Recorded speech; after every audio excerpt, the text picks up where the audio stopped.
ये Bihar police SI mains का 2022 में जो एग्ज़ाम हुआ था उसका क्वेश्चन है और इस क्वेश्चन को आज हम लोग चलते हैं सॉल्व करते हैं और क्विक रिवीजन भी हम लोग करते हैं। तो पहला क्वेश्चन हमारे पास है कि सूर्यास्त के समय सूर्य का आभासी चपटापन निम्न परिघटना के कारण होता है। जब सूर्यास्त और सूर्योदय होता है उस समय जो सूरज आप देखेंगे वो उसमें कुछ चपटापन नज़र आएगा, तो ये हमारा होगा। इसके लिए मेरा आंसर फर्स्ट सही है, अपवर्तन के कारण हमारा आभासी चपटापन होगा। ठीक है, तो नेक्स्ट क्वेश्चन पे हम लोग जाते हैं। नेक्स्ट क्वेश्चन पे है, बोल रहा है कि प्रथम विश्व युद्ध के दौरान कौन सा देश 1915 में ब्रिटेन के खिलाफ केंद्रीय बलों में शामिल हुआ। तो बुल्गारिया जो फर्स्ट जो वर्ल्ड वार था उसके समय में ब्रिटेन के खिलाफ केंद्रीय बलों में शामिल हुआ था। तो इसका मेरा आंसर बुल्गारिया सही हो जाएगा इसका आंसर। ठीक है, हम आते हैं नेक्स्ट क्वेश्चन की तरफ। नेक्स्ट क्वेश्चन है हमारा थर्ड क्वेश्चन कि टिहरी बांध किन नदियों के संगम पे स्थित है।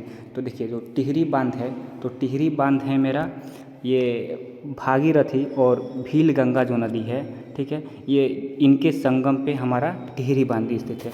देखिए यही जो भागीरथी नदी है ये देवप्रयाग में आगे जाके देवप्रयाग में अलकनंदा नदी के साथ मिलती है और वहीं आगे जाके वह गंगा नदी कहलाती है। ठीक है, हम चलते हैं आगे नेक्स्ट क्वेश्चन पे। ठीक है, नेक्स्ट क्वेश्चन 4 नंबर है मेरा कि किसी अर्धचालक का ताप बढ़ाने पे उसकी प्रतिरोधकता क्या होगी। ठीक है, तो जब भी हम किसी अर्धचालक के ताप बढ़ाते हैं तो जब ताप बढ़ाते हैं तो वह क्या होता है वह ऊर्जा एकत्रित कर लेती है। उसमें जो भी इलेक्ट्रॉन होती है वह कुछ ऊर्जा एकत्रित कर लेती है, वो स्वतंत्र हो जाते हैं, यानी वह चालन में आ जाते हैं। तो चालन में जब भी आते हैं तो क्या होता है उसका प्रतिरोध कम हो जाता है और उसका क्या होता है चालकता उसकी बढ़ जाती है। तो इसके लिए हमारा आंसर क्या पूछा है, प्रतिरोधकता क्या होती है, तो प्रतिरोधकता घट जाती है। ठीक है, सही आंसर है 2।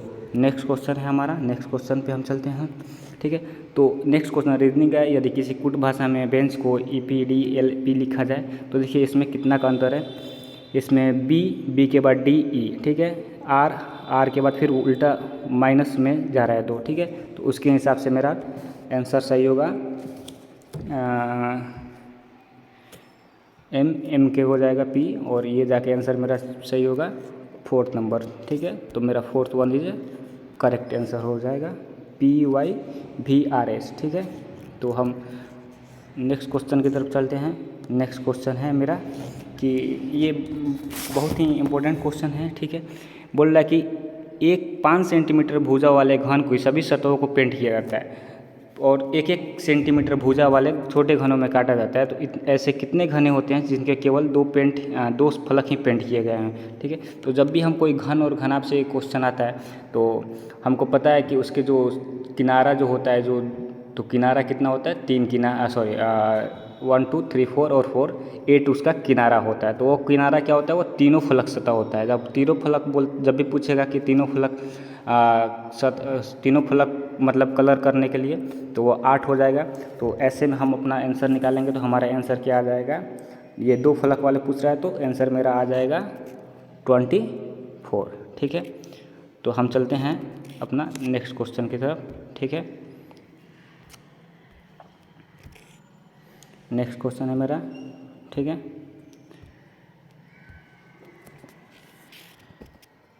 नेक्स्ट क्वेश्चन है मेरा। ठीक है, देखिए बोल रहा है कि निम्नलिखित में से न्यूनतम संख्या कौन सी है। न्यूनतम संख्या यानी सबसे छोटी संख्या। तो सबसे छोटी संख्या के लिए हम क्या करेंगे, ये 7/11 है, 3/4 है, एकदम बेसिक सा क्वेश्चन है।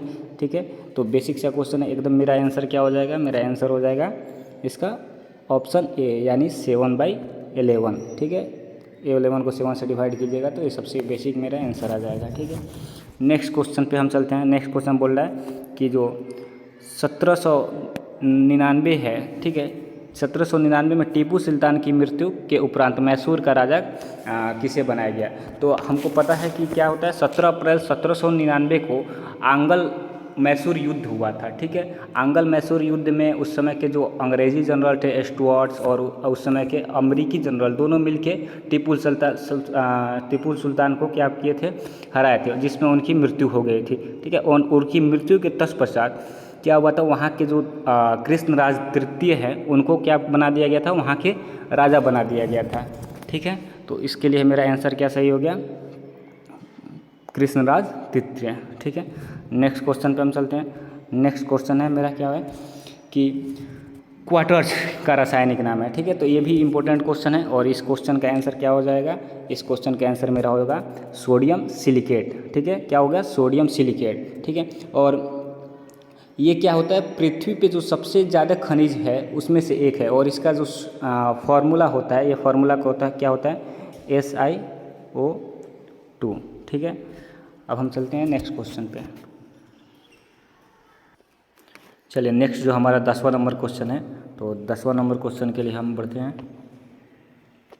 और मेरा 10वां नंबर क्वेश्चन क्या बोल रहा है कि प्रत्येक राज्यसभा में राज्यसभा के लिए चुने जाने वाले सदस्यों की संख्या किस अनुसूची द्वारा निर्धारित किया जाता है। तो आपको अभी अनुसूची के बारे में पता ही होगा, अभी कितनी 12 अनुसूचियाँ हो गई हैं। ठीक है, तो जो राज्यसभा में जो क्या होता है कि राज्यसभा में जो सदस्य चुने जाते हैं उनका जिक्र है 4थी अनुसूची में। ठीक है, संविधान जब बनी थी उस समय हमारी 8 अनुसूचियाँ थी, अब उसको बढ़ा के 12 कर दी गई थी। ठीक है, तो अगला हम चलते हैं अगला क्वेश्चन की तरफ। ठीक है, अगला क्वेश्चन है मेरा 540 के गुणनखंडों की कुल संख्या कितनी है।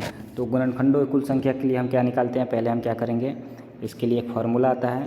फार्मूला मेरा क्या है, फार्मूला है m+1, ठीक है, इंटू n+1 इंटू p+1। ठीक है, तो mp और n कैसे हम निकालेंगे, तो इसके लिए हम क्या करेंगे, पहले इसके फैक्टराइज करेंगे। 540 को हम पहले तोड़ेंगे। ठीक है, तो 540 को हम जब तोड़ेंगे, ठीक है, तो ये 2 से करेंगे तो क्या हो जाएगा, पहले रुकिए पूरे को हम खाली कर दे रहे हैं। ठीक है, एकदम इरेज क्लियर। ठीक है, इस पे लिए हम क्या करेंगे, 540 को हम क्या करेंगे, डिवाइड करेंगे। 1 मिनट, चलिए, ये मेरा है 2 का स्क्वायर, 3 का क्यूब एंड 5 का 1।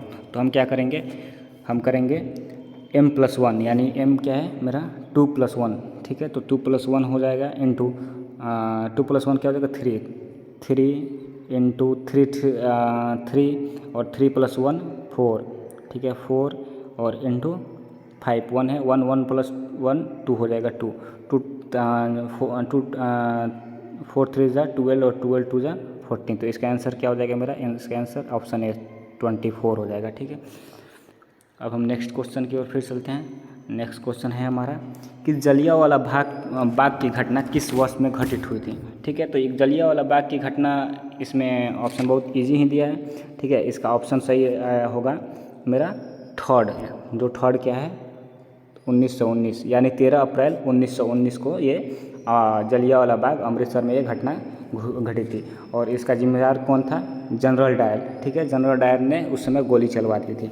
ठीक है, और इस जब गोली चली उसके बाद क्या थे, रविंद्रनाथ टैगोर। ठीक है, और उनको जो नाइटहुड की उपाधि मिली थी, उन्होंने इस घटना के बाद अपना नाइटहुड की उपाधि को लौटा दी। ठीक है, और उसी में गांधी जी भी एक बात बोले थे, जो बोले थे कि भारत के असंभव पुरुष उठेंगे और अपनी मातृभूमि को मुक्त करा देंगे। ठीक है, और ये बहुत ही भयानक नरसंहार हुआ था। ठीक है, नेक्स्ट क्वेश्चन पे हम आगे बढ़। नेक्स्ट क्वेश्चन है मेरा कि बांग्लादेश एक स्वतंत्र राष्ट्र कब बना था। ठीक है, तो बांग्लादेश कब बना था, तो बांग्लादेश जब हम उस समय इंदिरा गांधी की सरकार थी 1971 में। ठीक है, और उसी समय भारत और पाक युद्ध हुआ था। ठीक है, जिसमें हम क्या हुआ था, बांग्लादेश अलग एक पाकिस्तान से हटके एक अलग राज्य बन गया था। ठीक है, और उस समय के जो सेना प्रमुख थे वह सैम मानेकशॉ थे। जो सैम मानेकशॉ का नाम आप लोग भी सुने हैं, उस समय का वो सेना प्रमुख थे। ठीक है, और उसी समय से बांग्लादेश को एक अलग देश के रूप में हम लोग जानते हैं। नेक्स्ट क्वेश्चन पे हम लोग चलते हैं।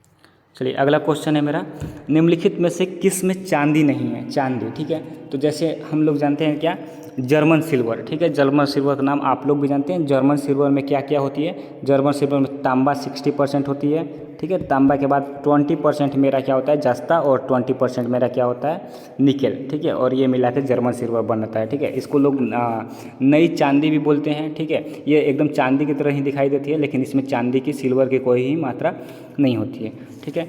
नया जो मेरा क्वेश्चन है, अगला क्वेश्चन की तरफ हम जाते हैं। अगला क्वेश्चन बोल रहा है निम्नलिखित में कौन सा एंजाइम मानव शरीर में स्टार्च के पाचन से संबंधित है, ठीक है। तो ये जो भी क्वेश्चन है मेरा, ठीक है।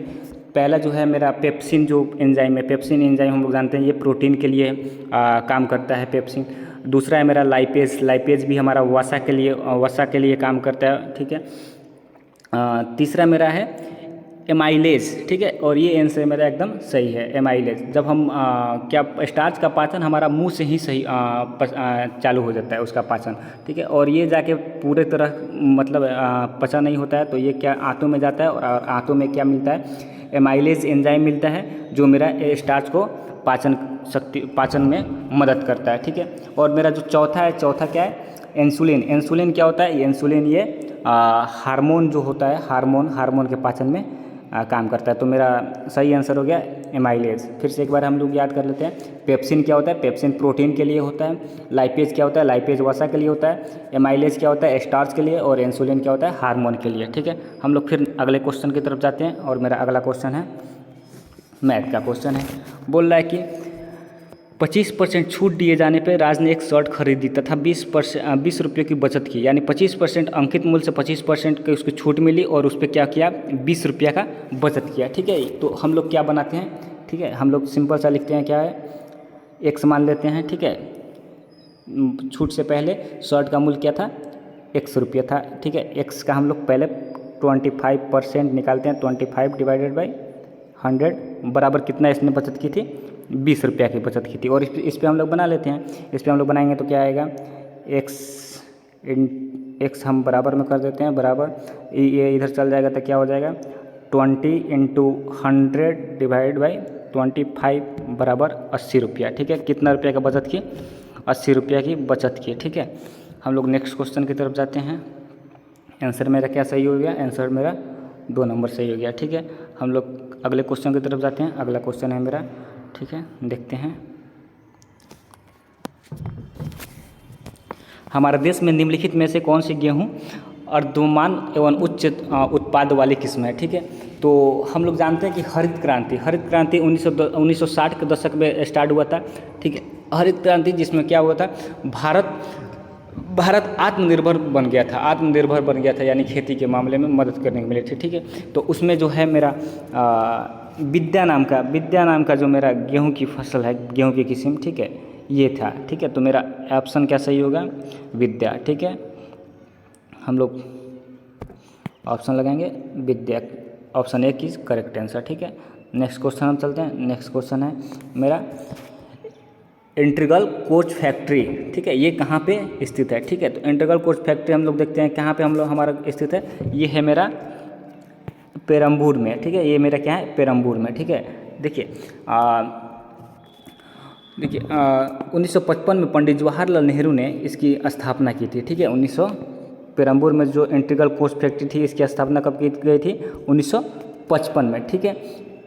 अच्छा, एक और क्वेश्चन आता है रेल कोच फैक्ट्री, ठीक है। क्या आता है रेल कोच फैक्ट्री, ठीक है, रेल कोच फैक्ट्री, ठीक है। इसकी स्थापना कब हुई थी इसकी स्थापना 1986 में कहाँ पे हुई थी ये कपूरथला, कहाँ पे कपूरथला में इसकी स्थापना हुई थी। ये कहाँ पे कपूरथला में, ठीक है।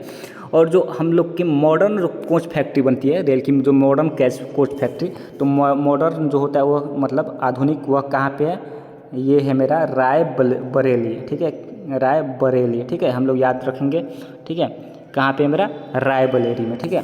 नेक्स्ट क्वेश्चन पे हम लोग चलते हैं, ठीक है। नेक्स्ट क्वेश्चन है मेरा निम्नलिखित में से कौन से प्रधानमंत्री ने राज्य के मुख्यमंत्री के रूप में नई काम किया।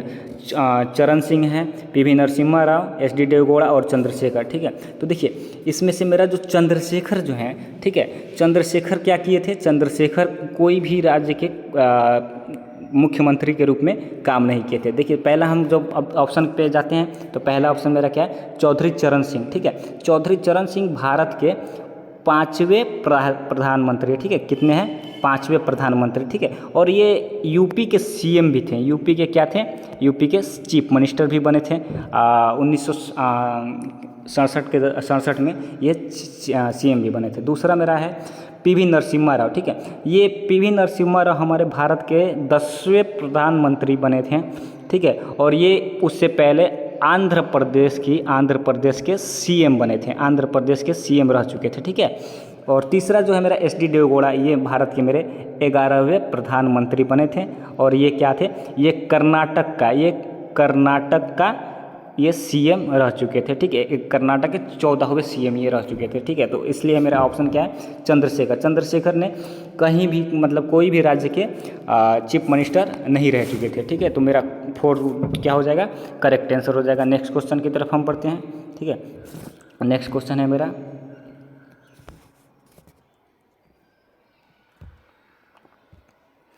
ठीक है।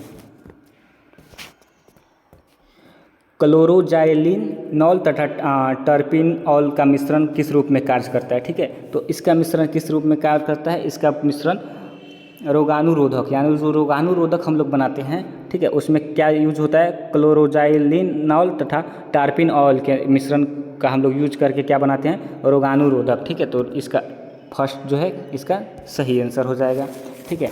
अगला मेरा क्वेश्चन मेरा मैथ का क्वेश्चन है, ठीक है।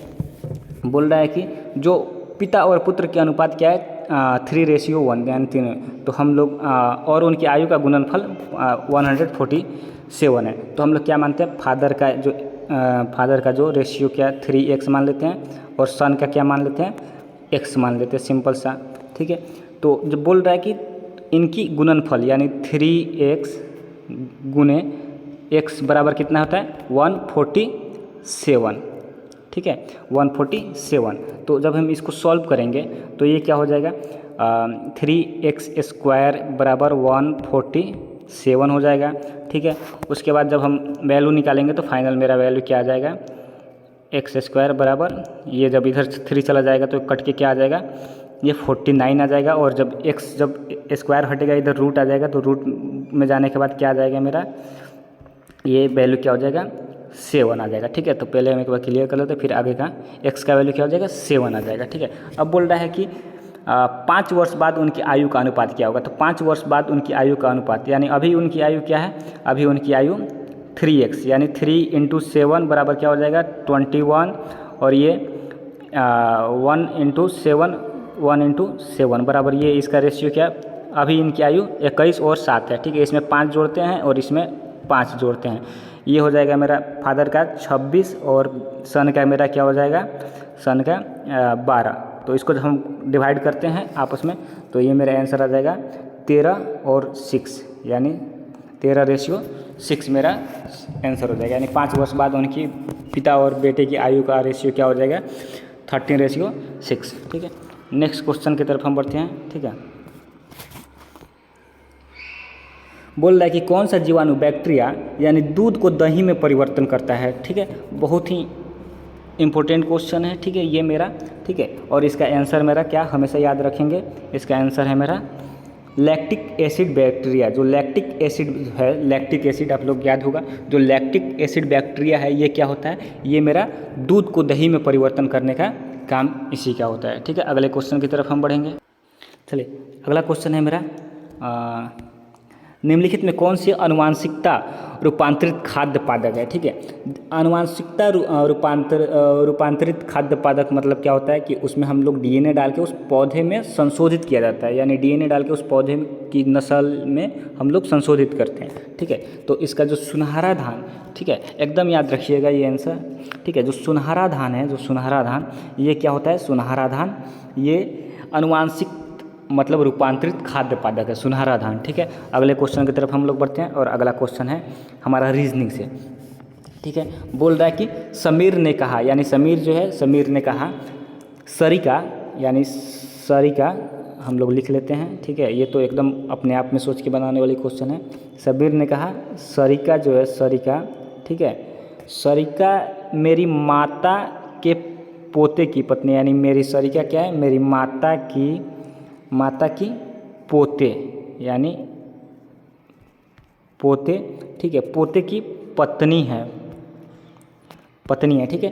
तो सरिका की माता और माते की पोता सरिका का क्या हुआ, सरिका की माता और माते का पोता क्या हो जाएगा, सरिका का पुत्र हो जाएगा, ठीक है, सरिका का बेटा हो जाएगा, सन, ठीक है। और सरिका का सन और सरिका का सन की जो पत्नी है, ठीक है, ये इसकी क्या हो गई, पुत्र वधू, यानी इसकी पुत्र और पुत्र की ये वधू है, ठीक है। अगले क्वेश्चन की तरफ हम चलते हैं, ठीक है। अगला क्वेश्चन है मेरा जो परमाणु रिएक्टर है, ठीक है, परमाणु रिएक्टर में ग्रेफाइट का प्रयोग किस रूप में किया जाता है। आप लोग ग्रेफाइट का नाम सुने परमाणु रिएक्टर में, ठीक है। तो ये क्या करता है, ये जो होता है ये न्यूट्रॉनों का वेग जो होता है, न्यूट्रॉन होता है, न्यूट्रॉनों का जो वेग होता है उसको कम करने के लिए किया जाता है। और उसको क्या बोलते हैं हम, न्यूट्रॉनों का वेग कम करने के लिए उसको हम लोग बोलते हैं मंदक बोलते हैं, ठीक है। इसका क्या आंसर हो जाएगा, मंदक, ठीक है। तो परमाणु रिएक्टर में ग्रेफाइट का प्रयोग किस लिए किया जाता है, तो परमाणु रिएक्टर में ग्रेफाइट का रूप हम लोग मंदक के रूप में करते हैं, ठीक है।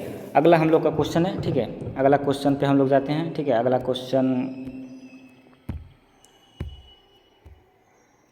ठीक है, चलिए अगला क्वेश्चन मेरा है कि मध्य रेल मंडल का मुख्यालय कहाँ है, ठीक है। मध्य रेल मंडल का मुख्यालय कहाँ है, तो मध्य रेल मंडल आप लोग जानते हैं, मध्य रेल मंडल क्या होता है, इसका मुख्यालय जो है, इसका मुख्यालय कहाँ पे हम लोग का, मुंबई छत्रपति शिवाजी टर्मिनल, यानी अभी तक 16 जो बड़े अंचलों में से एक है, ठीक है। ये क्या है, 16 जो रेल का मुख्यालय है मंडल, इसमें से एक है।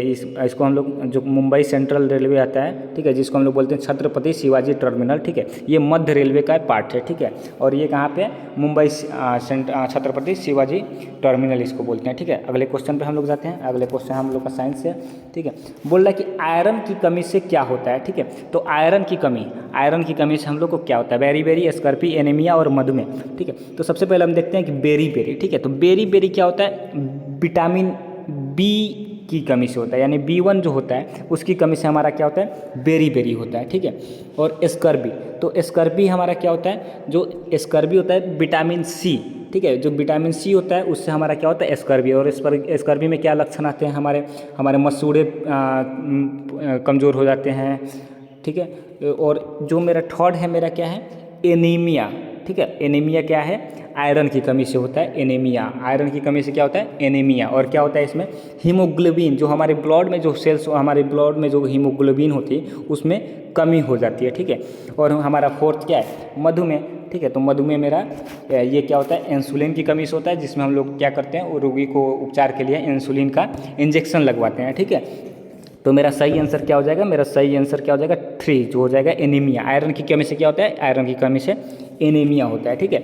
अगला क्वेश्चन हम लोग देखते हैं। अगला क्वेश्चन मेरा क्या है, अगला क्वेश्चन है भूमध्य रेखा निम्नलिखित में से किस देश के मध्य से नहीं गुजरती है, ठीक है। तो भूमध्य रेखा, ठीक है, इसका एक शॉर्टकट ट्रिक भी है, ठीक है, उसको हम दूसरे वीडियो में कवर कर देंगे, ठीक है, छोटा है। बोल रहा है जो भूमध्य रेखा है, तो हम लोग पता है भूमध्य रेखा 13 देश और 3 महाद्वीप, ठीक है, 3 महाद्वीपों में और 13 देश और 3 निकाय, आप लोग याद रखिएगा 13 देश हैं, ठीक है, 3 महाद्वीप और 3 जल निकाय से होके क्या होता है, ये हमारा भूमध्य रेखा जाती है, ठीक है। तो भूमध्य रेखा हम लोग देखते हैं कहाँ से जाती है, एशिया से जाती है, ठीक है, अफ्रीका से जाती है, दक्षिण अमेरिका से जाती है, ठीक है। तो इस पर हम लोग क्या बोलते हैं, ये ब्राज़ील, ठीक है। और इसका आंसर हमारा क्या हो जाएगा, भारत से हमारा भूमध्य रेखा नहीं जाती है, केन्या से जाती है, सोमालिया से जाती है, ब्राज़ील, केन्या सबसे जाती है, लेकिन भारत से हमारा भूमध्य रेखा नहीं जाती है। तो मेरा क्या हो जाएगा आंसर सही, भारत से भूमध्य रेखा नहीं जाती है, ठीक है। और इसी जो भूमध्य रेखा है इस पे मतलब सबसे ऊंचा शिखर ज्वालामुखी कैंपो स्थित है। अगर क्वेश्चन आता है कि सबसे ऊंचा शिखर ज्वालामुखी कैंपो किस रेखा पे स्थित है, तो वहाँ पे क्या है, आ जाएगा आंसर भूमध्य रेखा पे हमारा सबसे ऊपर सबसे ऊंचा शिखर ज्वालामुखी कैंपो स्थित है, ठीक है। अगले क्वेश्चन की तरफ हम लोग जाते हैं। अगले क्वेश्चन हमारा क्या बताता है, अगले क्वेश्चन बोलता है भाखड़ा नांगल, ठीक है, भाखड़ा नांगल बांध किस नदी पे है, ठीक है। तो भाखड़ा नांगल बांध हमारा किस नदी पे है, तो ये सतलुज नदी पे है। भाखड़ा नांगल बांध सतलुज नदी पे है, ठीक है। ये क्या, इसको हम बोलते हैं, ये सतलुज नदी कहाँ पे है, अगर स्टेट का नाम पूछता है तो हिमाचल प्रदेश में, ठीक है, हिमाचल प्रदेश में। और इसकी ऊंचाई कितनी है? 556 फीट, ठीक है। इसको हम लोग बोलते हैं भारत का सबसे ऊंचा दूसरा बांध, यानी भारत का सबसे दूसरा ऊंचा बांध पूछता है तो क्या होता है मेरा? भाखड़ा नागर। और किस नदी पे? तो सतलुज नदी पे। और कहाँ पे? हिमाचल प्रदेश में, ठीक है।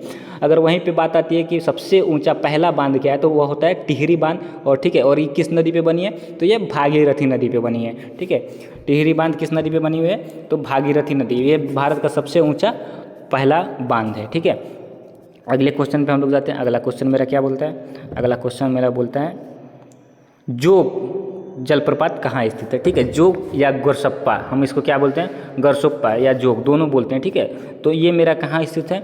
ये मेरा शरावती नदी पे, ठीक है। ये सबसे ऊंचा जलप्रपात है, ठीक है। ये भारत का सबसे ऊंचा जलप्रपात है। इसको हम लोग दो नाम से बोलते हैं, एक जोग या गरसोप्पा, ठीक है। और ये किस नदी पे ऊपर है? तो ये शरावती नदी के ऊपर हमारा स्थित है, ठीक है। अगले क्वेश्चन की तरफ हम लोग बढ़ते हैं। अगला क्वेश्चन मेरा है क्या?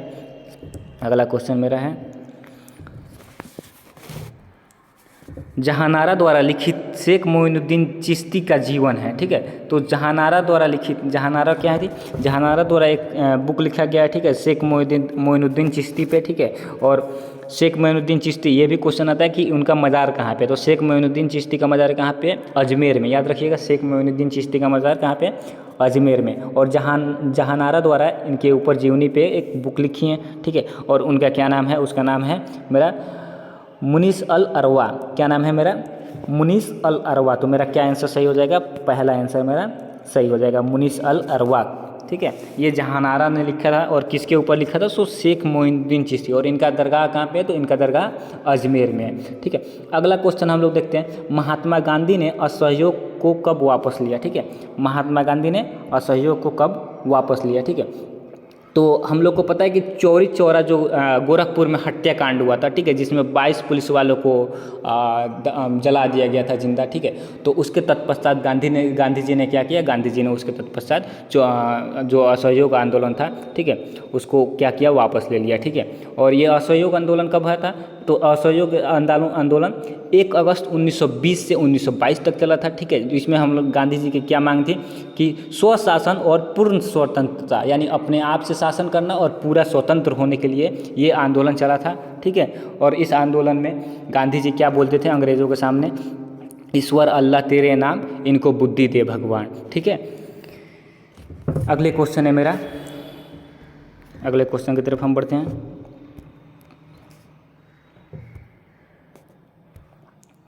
चलिए, अगला क्वेश्चन है मेरा नामदफा राष्ट्रीय उद्यान, ठीक है। राष्ट्रीय उद्यान से आप लोग क्वेश्चन याद कर लीजिएगा सब।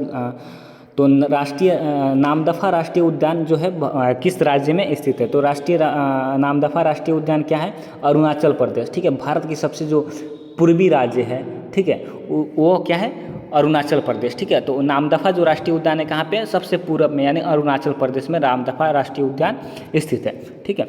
अगला मेरा क्वेश्चन है जो नक्काशीदार कांच के लिए निम्न में से किस अम्ल का उपयोग किया जाता है? जो हम लोग शीशा देखते हैं, कांच देखते हैं, कांच के ऊपर कुछ कलाकृति बनाई जाती है, ठीक है। और उस कलाकृति को बनाने में हम लोग कौन सा अम्ल, यानी कौन सा अम्ल का यूज़ हम लोग करते हैं? तो हम लोग को HF, ठीक है, हाइड्रोफ्लोरिक अम्ल जो होता है HF हाइड्रोफ्लोरिक अम्ल, ये कांच के ऊपर क्या करते हैं? नक्काशीदार यानी कांच के ऊपर डिजाइन करने के लिए हम लोग HF हाइड्रोफ्लोरिक अम्ल का इस्तेमाल करते हैं, ठीक है।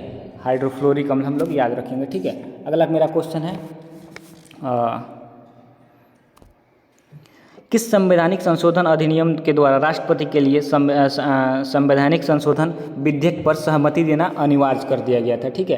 तो जो 24वें संशोधन हुए थे, ठीक है, 24वें संशोधन हुए थे, उसमें हमारे राष्ट्रपति को जो भी हमारा संवैधानिक संशोधन था, विधेयक होता था, उस पर सहमति देना अनिवार्य कर दिया गया था। उससे पहले वो सहमति देना अनिवार्य नहीं था राष्ट्रपति के, ठीक है। तो 24वें जो संविधान संशोधन हुआ था उसमें हमारे राष्ट्रपति का क्या था?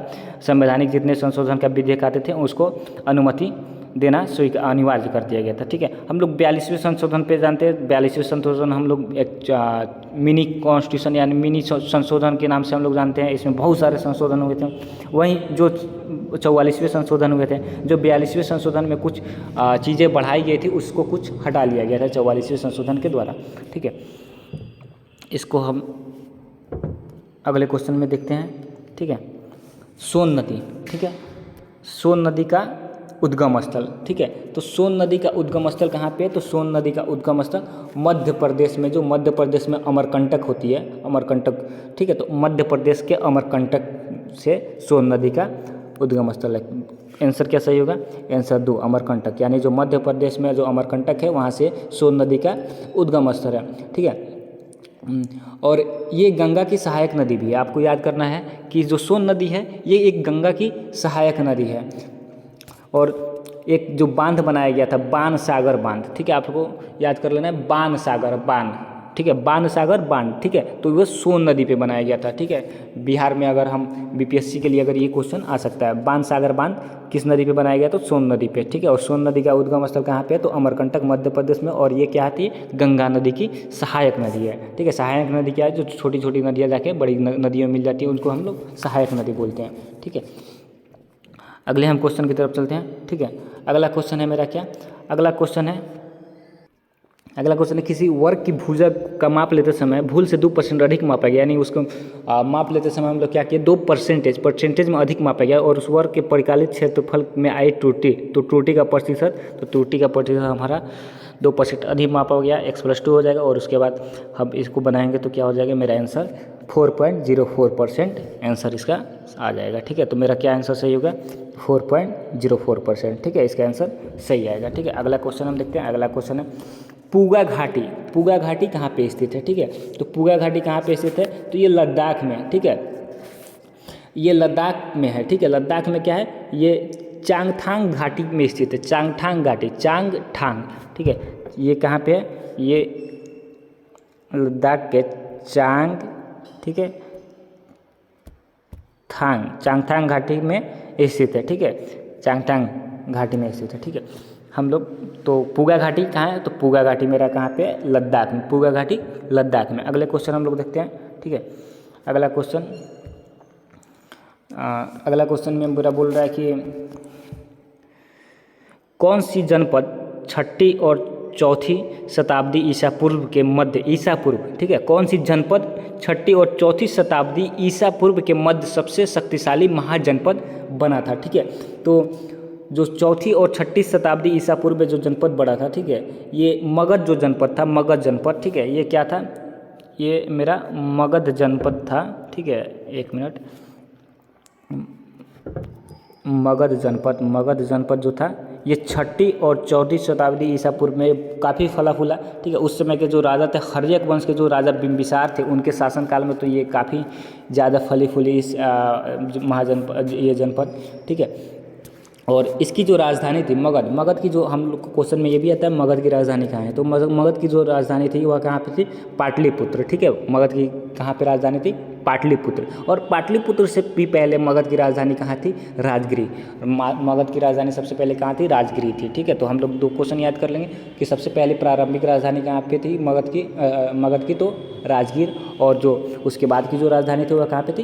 पाटलिपुत्र, ठीक है। अगले क्वेश्चन पर हम लोग बढ़ते हैं। अगले क्वेश्चन मेरा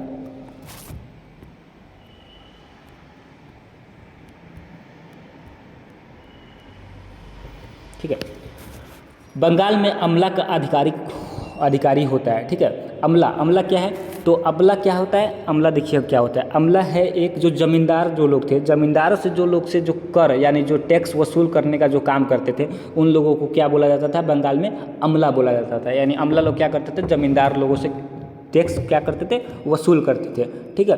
तो इसका आंसर क्या हो जाएगा मेरा? बंगाल में अमला जमींदार का अधिकारी होता था, ठीक है। तो आंसर क्या हो जाएगा? 4 मेरा जमींदार करेक्ट हो जाएगा, ठीक है। अगला है मेरा मुर्रा नस्ल, ठीक है। मुर्रा नस्ल क्या है? ठीक है, तो देखिए मुर्रा नस्ल जो है ये भैंस का एक नस्ल है, ठीक है, भैंस का नस्ल है। ये क्या होता था? दूध को अधिक उत्पादन करने के लिए, ठीक है, अभी भी जो है ये दूध को ज़्यादा मात्रा में उत्पादन करने के लिए जो मुर्रा नस्ल है ये हम लोग पालते हैं आज भी, ठीक है। और उसके अलावा हम भैंस में दूसरी भी नस्ल है नीली, रवि, ये सब भैंस की नस्ल है, नीली, ठीक है, नीली और रवि, ठीक है, ये भी भैंस की मेरी नस्ल है, ठीक है। लेकिन हम लोग याद करते हैं मुर्रा, ये थोड़ा फेमस है, ठीक है, और ये भैंस में पाया जाता है दूध उत्पादन के लिए मुर्रा, ठीक है। अगला मेरा क्वेश्चन है 1946 में भारत आए कैबिनेट मिशन में कितने सदस्य थे? ठीक है, तो 1946 में ब्रिटिश ने एक मिशन भेजा था कैबिनेट मिशन में, जिसमें 3 सदस्य थे और ये क्या आए थे, ये जो आए थे ये भारत में संविधान की ढांचा तैयार करने के लिए आए थे। लेकिन इसमें भारत में इसका विरोध हुआ, क्योंकि इसमें जो भी सदस्य थे वो तीनों ही ब्रिटिश थे, इसीलिए इसमें भारत में इसका विरोध हुआ था। ठीक है, कैबिनेट मिशन, तो कैबिनेट मिशन कब आया था भारत में? तो कैबिनेट मिशन भारत में 1946 में आया था। ठीक है, और इसमें कितने सदस्य थे? इसमें 3 सदस्य थे और भारत के संविधान सभा का ढांचा निर्माण करने के उद्देश्य से ये भारत में ये मिशन को भेजा गया था। ठीक है, अगला मेरा क्वेश्चन है। ठीक है, अगला क्वेश्चन है, निम्नलिखित में से कौन सा अकबर के काल में भूमि वर्गीकरण नहीं था? ठीक है, भूमि वर्गीकरण। ठीक है, तो अकबर के काल में 4 भूमि वर्गीकरण थे। ठीक है, तो पहला मेरा हम देखते हैं, पुलाज भी था, परौती भी था, बंजर भी था, लेकिन जरीबा क्या था? जरीबा नहीं था। चौथा क्या था मेरा? चौथा चच्चर। ठीक है, क्या था मेरा? चच्चर। क्या था? चच्चर। यानी अकबर के काल में जो क्या था, भूमि का वर्गीकरण जो हो रहा था, पुलाज में हो रहा था, परौती हो रहा था, बंजर हो रहा था, और चौथा क्या था? चच्चर हो रहा था। ठीक है,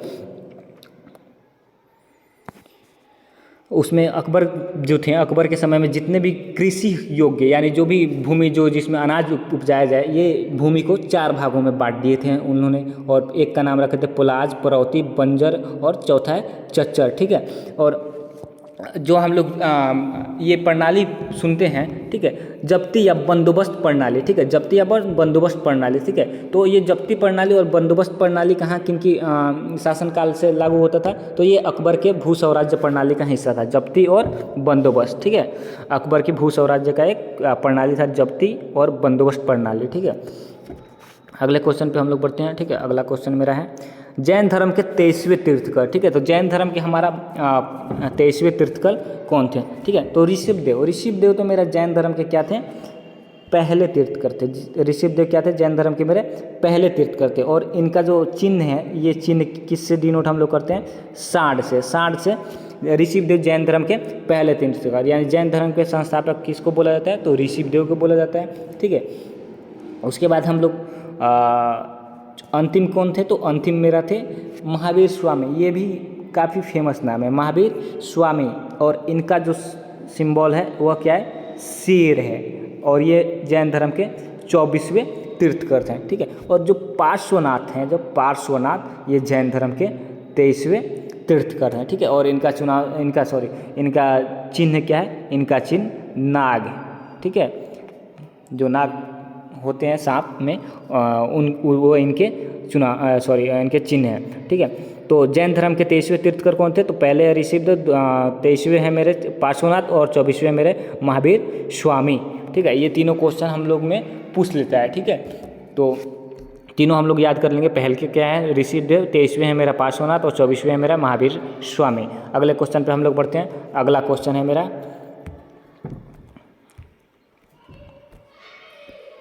ठीक है, सड़क सीमा संगठन यानी BRO की स्थापना कब की गई थी? ठीक है, तो सड़क सीमा संगठन क्या है मेरा? तो देखिए, सड़क सीमा संगठन यानी भारत में जितने सीमावर्ती क्षेत्र हैं, ठीक है, यानी जो भी बॉर्डर टाइप में इलाके हैं, ठीक है, वहाँ पे जो क्षेत्र में जो सड़क जो सेवा देती है, यानी जो सीमावर्ती इलाके में जो भी हमारी सड़कें होती है, ठीक है, उनका रख रखाव क्या करता है? सड़क सीमा संगठन करता है। ठीक है, और इसकी स्थापना कब की गई थी? 1960 में। ठीक है, और इसकी जो इसका मतलब रख रखाव का काम किसका होता है? तो लेफ्टिनेंट जनरल इसका रख रखाव का पूरा काम देख रेख करते हैं। तो हमारा आंसर क्या सही हो जाएगा? आंसर मेरा हो जाएगा 1960 में सड़क सीमा की यानी BRO की स्थापना कब की गई थी? तो 1960 में की गई थी। ठीक है, उस समय के तत्कालीन प्रधानमंत्री के काल में। ठीक है, अगला है मेरा अगला क्वेश्चन, अंकलेश्वर स्थित है। ठीक है, तो देखिए अंकलेश्वर कहाँ पे है? तो अंकलेश्वर मेरा गुजरात में है। ठीक है, गुजरात के जो भरूच जिले, गुजरात के कौन सा जिला है?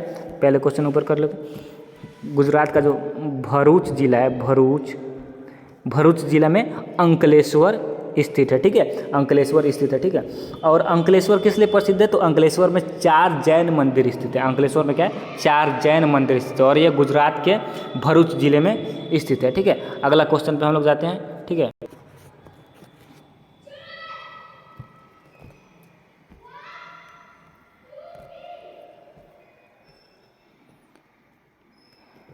अगला क्वेश्चन,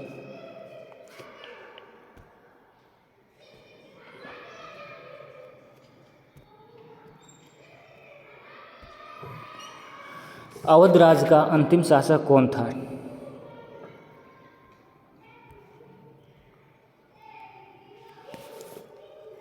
अगला क्वेश्चन है मेरा कि भी वेग से गतिमान वस्तु, ठीक है, भी जो कोई वस्तु है जो उसका वेग क्या है, भी वेग, ठीक है, उसकी और उसकी गतिज ऊर्जा क्या है, काइनेटिक एनर्जी के है। यदि यदि वेग को प्रारंभिक वेग से वेग के, यहाँ पे क्वेश्चन मेरा छूट गया, ठीक है, क्वेश्चन क्या है, वेग के 3 गुना होता है, ठीक है, यहाँ पे वेग के 3 गुना, ठीक है।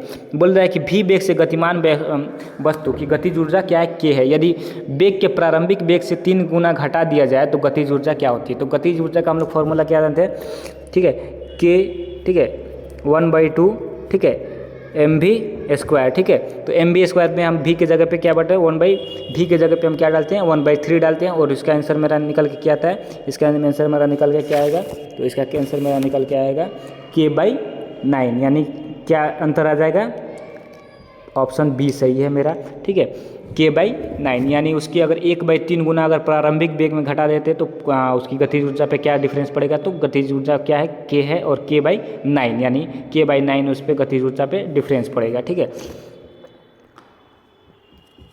अगला मेरा क्वेश्चन है, ठीक है, भिलाई, दुर्गापुर एवं राउरकेला में इस्पात संयंत्रों का निर्माण किस पंचवर्षीय योजना में किया गया था? तो पहला पंचवर्षीय योजना मेरा कब शुरू किया गया था, तो 1951 से 56 तक, ठीक है।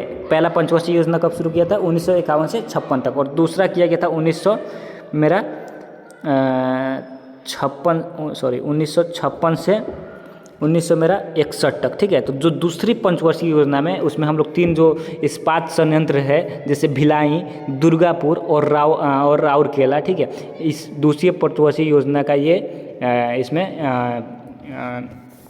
बनाया गया था, ठीक है। और इसमें क्या था, इसमें दूसरी पंचवर्षीय योजना में क्या था, कोयला उत्पादन में तीव्र किया गया था, कोयला उत्पादन में तीव्र किया गया था, ठीक है, उसकी गति को बढ़ाया गया था, ठीक है। अगला क्वेश्चन है मेरा, ठीक है, ठीक है, अगला क्वेश्चन है मेरा रीजनिंग का, ठीक है। अगला क्वेश्चन नहीं, सॉरी, उसका ऊपर क्वेश्चन है अभी। बोल रहा है कि निम्न में से, ठीक है, कौन सी धातु केवल पराबैंगनिक तरंगों को प्रतिक्रिया पर अपने पृष्ठ से इलेक्ट्रॉन उत्सर्जित की जाती है, यानी अल्ट्रावायलेट रे, ठीक है। यानी कौन ऐसी धातु है जिस पे पराबैंगनिक किरण जो पड़ती है तो वो उसके ऊपर से उस पर क्या होते हैं, इलेक्ट्रॉन उत्सर्जित होते हैं, ठीक है। तो इसमें जिंक जो है, जिंक, ठीक है, जिंक जो है, जिंक, ठीक है, जिंक पे जब भी पराबैंगनिक किरण पड़ेगी तो इसके सतह से क्या निकलेंगे, इलेक्ट्रॉन उत्सर्जन होंगे, ठीक है। और इस घटना को हम लोग क्या बोलते हैं, इस घटना को हम लोग बोलते हैं तापीय उत्सर्जन। क्या बोलते हैं इस घटना को हम लोग, तापीय उत्सर्जन, तापीय उत्सर्जन, ठीक है। जिंक पे जब भी अल्ट्रावायलेट रे पड़ेगा तो उसमें से क्या, इलेक्ट्रॉन उत्सर्जित होंगे, ठीक है। नेक्स्ट मेरा क्वेश्चन है, ठीक है, नेक्स्ट क्वेश्चन मेरा रीजनिंग का क्वेश्चन है, ठीक है। रीजनिंग का भी क्वेश्चन हम लोग देख लेते हैं, बहुत ईजी है। बोल रहा है कि एक वाहन, ठीक है, जो एक वाहन है P से, ठीक है, P यहाँ पे हम मान लेते हैं, ठीक है, इसमें हम यहाँ पे मान लेते हैं P से, ठीक है, उत्तर दिशा की ओर 10 किलोमीटर चलती है, यानी उत्तर दिशा की ओर कितना, 10 किलोमीटर चलती है। फिर वो अपनी दाईं मुड़ती है और 15, यानी यहाँ पे हम लोग दाईं मुड़ती है और 15 मीटर चलती है, ठीक है। और फिर वह अपनी दाईं दोबारा फिर दाईं यानी 90 180 डिग्री मुड़ जाती है, यानी सेम उसी उल्टी अपोजिट डायरेक्शन में आ जाती है, और यहाँ पे फिर 10 किलोमीटर चलती है। बोल रहा है 10 किलोमीटर चल के क्यू बिंदु पर पहुँचते, क्यू बिंदु पे पहुँच गए, दूसरा मोड़ लेने के बाद, यानी ये जो दूसरा मोड़ है, ठीक है, फर्स्ट मोड़ ये हुआ, दूसरा मोड़ लेने के बाद वह किस दिशा में, ठीक है, तो ये उत्तर दिशा में था, ठीक है, नॉर्थ, तो नॉर्थ के उल्टा क्या है, ये साउथ, यानी ये किस दिशा में जाएगी, तो ये दक्षिण दिशा में जाएगी, ठीक है। दूसरा आंसर मेरा सही हो जाएगा, ठीक है। नेक्स्ट मेरा क्वेश्चन आते हैं रीजनिंग का ही है, ठीक है। बोल रहे 3 बिंदुओं वाले फलक की विपरीत फलक को विपरीत फलक पे कितने बिंदु होंगे, क्वेश्चन में थोड़ा मिस्टेक है, ठीक है। बोल रहा है कि जो 3 बिंदु है, यानी ये वाला जो मेरा बिंदु है 3, ठीक है, ये 3 बिंदु के जो विपरीत फलक होंगे इस पे मतलब विपरीत फलक पे कितने बिंदु होंगे। 3 फलक को जब हम ऐसे इसको ऐसे फोल्ड करते हैं, ठीक है, तो ये इधर चला जाएगा और ये नीचे आ जाएगा और ये जाके ऐसे करके ऐसे मिल जाएगा, तो ठीक है। तो मेरा क्या आंसर हो जाएगा, मेरा आंसर क्या हो जाएगा, 6, यानी ये नीचे होकर नीचे मिल जाएगा और ये जाके ऐसे आके ऐसे मिल जाएगा, तो इसके अपोजिट डायरेक्शन में आ जाएगा और अपोजिट डायरेक्शन में आंसर होने के नाते क्या हो जाएगा मेरा 6 हो जाएगा। ठीक है, क्या हो जाएगा 6 हो जाएगा। ठीक है, नेक्स्ट क्वेश्चन पे हम लोग बढ़ते हैं। नेक्स्ट क्वेश्चन है मेरा क्या है, ये मैथ का क्वेश्चन है। मैथ का एक सिंपल सा फार्मूला से क्वेश्चन है। ठीक है, तो फार्मूला से क्या क्वेश्चन है कि sine square theta plus cos square theta. ठीक है, sine square theta plus cos square theta बराबर 1 होता है, सही है। ठीक है, tan square theta plus sec square theta बराबर 1। ठीक है, ये मेरा गलत है। ठीक है, टेन स्क्वायर थीटा यानी 2 नंबर मेरा क्या है, गलत है। ठीक है, तीसरा मेरा है cos square theta minus cot square theta. ठीक है, तो तीसरा भी क्या होता है, सही है। Cosec square theta minus cot square theta बराबर 1, ये भी मेरा सही है। ये अगर वहीं 2 नंबर क्या होता कि 1 plus ten square theta minus 6 square theta होता, तो ये मेरा क्या हो जाएगा, सही होता। ठीक है, तो मेरा क्या हो जाएगा, 1 सही है और 3 सही है। तो क्या हमारा स्टेटमेंट आएगा, 1 और 2 गलत है, केवल 1 और 3 यानी ऑप्शन नंबर बी यानी 1 और 3 सही है। ठीक है, अगला क्वेश्चन है मेरा। ठीक है, अगला क्वेश्चन की ओर हम जाते हैं। ठीक है, अगला क्वेश्चन क्या बोलता है कि वह क्रिया जिसमें एक आर्किड उत्पादन की तरह एक वृक्ष पे आता है कहलाती है। ठीक है, तो वह क्रिया हमको क्या कहलाती है, तो वह क्रिया हमको क्या कहलाती है। एक और अभी क्वेश्चन ऊपर छूट गया, बोल रहा है कि वर्ल्ड इकोनॉमिक आउटलुक। ठीक है, वर्ल्ड इकोनॉमिक आउटलुक का प्रकाशन निम्नलिखित में किस संस्थान द्वारा किया जाता है। ठीक है, तो वर्ल्ड इकोनॉमिक जो होता है, ठीक है, इसमें इसका जो ये संस्था है मेरा अंतर्राष्ट्रीय मुद्रा कोष यानी IMF। ठीक है, IMF के द्वारा क्या होता है, वर्ल्ड इकोनॉमिक आउटलुक, IMF यानी अंतर्राष्ट्रीय मुद्रा कोष के द्वारा वर्ल्ड इकोनॉमिक आउटलुक का प्रकाशन होता है। उसके साथ साथ इसकी स्थापना भी हम देख लेते हैं। तो इसकी स्थापना 1945 में किया गया था, 1945 में किया गया था। और इसकी मुख्यालय कहाँ पे है, इसकी मुख्यालय मेरा वाशिंगटन इसकी और उसके साथ साथ हम दूसरा क्वेश्चन भी देख लेते हैं। ठीक है, विश्व व्यापार संगठन यानी जिसको हम पहले गेट बोलते थे, अब वह 1995 आया, तो 1995 में इस जो हमारी विश्व जितने भी व्यापार होती है सबका निर्धारित करती है, इसकी स्थापना गेट को बदल के 1995 में किया गया था। और विश्व बैंक आप लोग जानते हैं। ठीक है, किसी जब देश की स्थिति खराब हो जाती है उसको उससे बाहर निकालने में मदद करती है। इसकी स्थापना 1944 में की गई थी। तो विश्व बैंक की स्थापना कब की गई थी, तो 1944 में। विश्व व्यापार संगठन की कब की गई थी, तो 1995 में। और अंतर्राष्ट्रीय मुद्रा कोष की 1945 में। ठीक है, तीनों हम लोग एक ही बार में याद रखेंगे। ठीक है, नेक्स्ट है मेरा क्वेश्चन,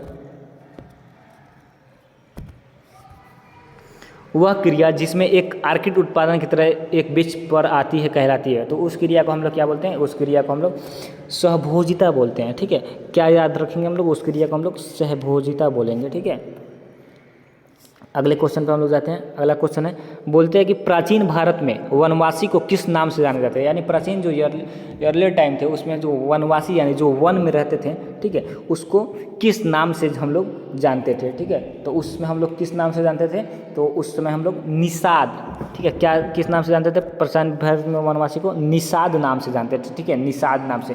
इसके अलावा हम लोग सबारा, ठीक है, सबारा नाम से भी जानते थे। सबारा के साथ साथ हम लोग पुलिंद नाम से भी जानते थे। क्या नाम से जानते थे, पुलिंद। ठीक है, पुलिंद एक राजे के भी हम लोग जिक्र करते हैं, पुलिंदवाद। ठीक है, उसके लिए हम लोग याद कर लेंगे पुलिंद यानी जो प्राचीन भारत में थे, प्राचीन भारत की जो वनवासी थे उसको हम लोग 3 नाम से जानते थे, निषाद, सबारा और पुलिंद। ये तीनों नाम से हम लोग प्राचीन भारत के वनवासी को जानते हैं। अगली क्वेश्चन पर हम लोग जाते हैं।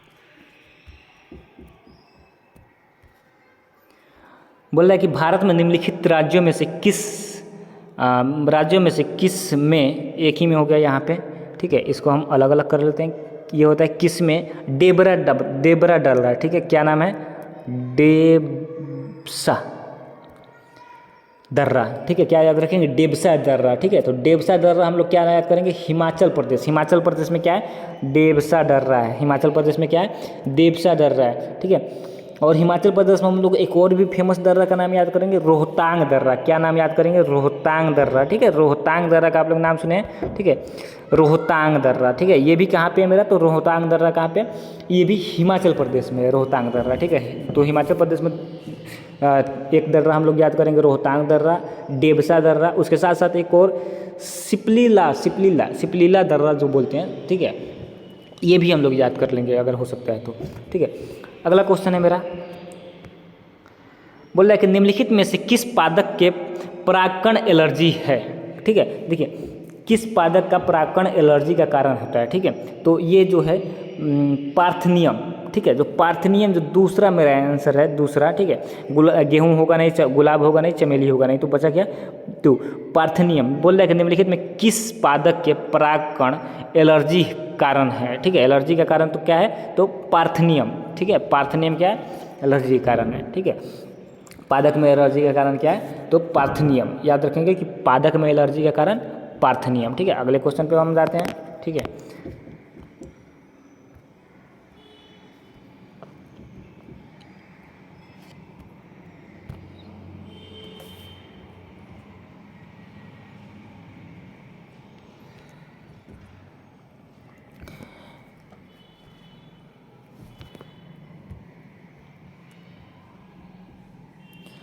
बोल रहा है निम्नलिखित में कौन सा जाइलम का भाग नहीं है। क्वेश्चन नीचे हो गया है यहाँ पे, निम्नलिखित में कौन सा जाइलम का भाग नहीं है, ठीक है। तो जाइलम और फ्लोएम हम लोग जानते हैं, पेड़ में से ये जो जितने पौधे होते हैं, पौधे में एक भाग होता है जाइलम और फ्लोएम। जाइलम क्या करता है, जाइलम का काम होता है कि जो भोजन और पानी वाले जो भी तत्व हैं, जो पानी में जल में घुलनशील तत्व हैं, ठीक है, इसको जड़ से पौधे के विभिन्न भागों तक जाइलम क्या करता है, पहुँचाता है, ठीक है। तो इसमें क्या क्या है, तो वाहिनिका भी जाइलम का भाग होती है, ठीक है। वाहिनी भी जाइलम के भाग होती है, तंतु भी जाइलम का भाग होता है, लेकिन मेरा क्या होता है, चालनी नालिका, ठीक है। जो चालनी नालिका होता है फ्लोएम का भाग होता है, ये जाइलम का भाग नहीं होता है, ठीक है। अगले क्वेश्चन पे हम लोग देखते हैं, बोल रहा है कि निम्नलिखित में कौन सा क्षेत्र का जैविक विविधता क्षेत्र प्रतिनिधित्व करता है, ठीक है। बोला निम्नलिखित में कौन सा क्षेत्र है जैव विविधता अधिक्षेत्र का प्रतिनिधित्व करता है, यानी जो ऐसा क्षेत्र है जो जैव विविधता अधिक्षेत्र यानी अधिक्षेत्र का प्रतिनिधित्व करता है, जो मेरा पश्चिमी घाट है, ठीक है। तो पश्चिमी घाट इसका सही आंसर है। जो पश्चिमी घाट है क्या है, जैव विविधता अधिक्षेत्र का प्रतिनिधित्व करता है, ठीक है। अगला मेरा क्वेश्चन है क्रेप्टोलैक्टम, ठीक है। क्रेप्टोलैक्टम आप लोग नाम सुने होंगे, क्रेप्टोलैक्टम, ठीक है। ये क्रेप्टोलैक्टम का उपयोग किसके निर्माण में किया जाता है, तो जो नाइलॉन 6 है, ठीक है। नाइलॉन यानी एक फाइबर आप लोग देखिए, उसको बोलते हैं हम लोग नाइलॉन, ठीक है। तो नाइलॉन 6 के जो निर्माण में क्रेप्टोलैक्टम का यूज हम लोग करते हैं। क्या आंसर हो जाएगा मेरा, ऑप्शन 1 जो मेरा है सही है, ठीक है। नाइलॉन क्या होता है, क्रेप्टोलैक्टम से मिलके बनते हैं, ठीक है, नाइलॉन, ठीक है। अगला मेरा क्वेश्चन है स्वैथलिंग कप किस खेल से संबंधित है, यानी स्वैथलिंग, ठीक है। तो जो स्वैथलिंग कप है मेरा, वह रोइंग नहीं है, घोड़दौड़ नहीं है, गोल्फ नहीं है, तो वह क्या है मेरा, टेबल टेनिस। क्या है मेरा, टेबल टेनिस, ठीक है। टेबल टेनिस से जो खेल होता है, ठीक है। स्वैथलिंग याद रखिएगा, एकदम इंपॉर्टेंट है टेबल टेनिस के लिए, ठीक है। स्वैथ एक ही में है। स्वैथलिंग कप किस खेल से संबंधित है, तो टेबल टेनिस से क्या संबंधित है, स्वैथलिंग कप संबंधित है। अगले हम क्वेश्चन पे बढ़ते हैं, ठीक है।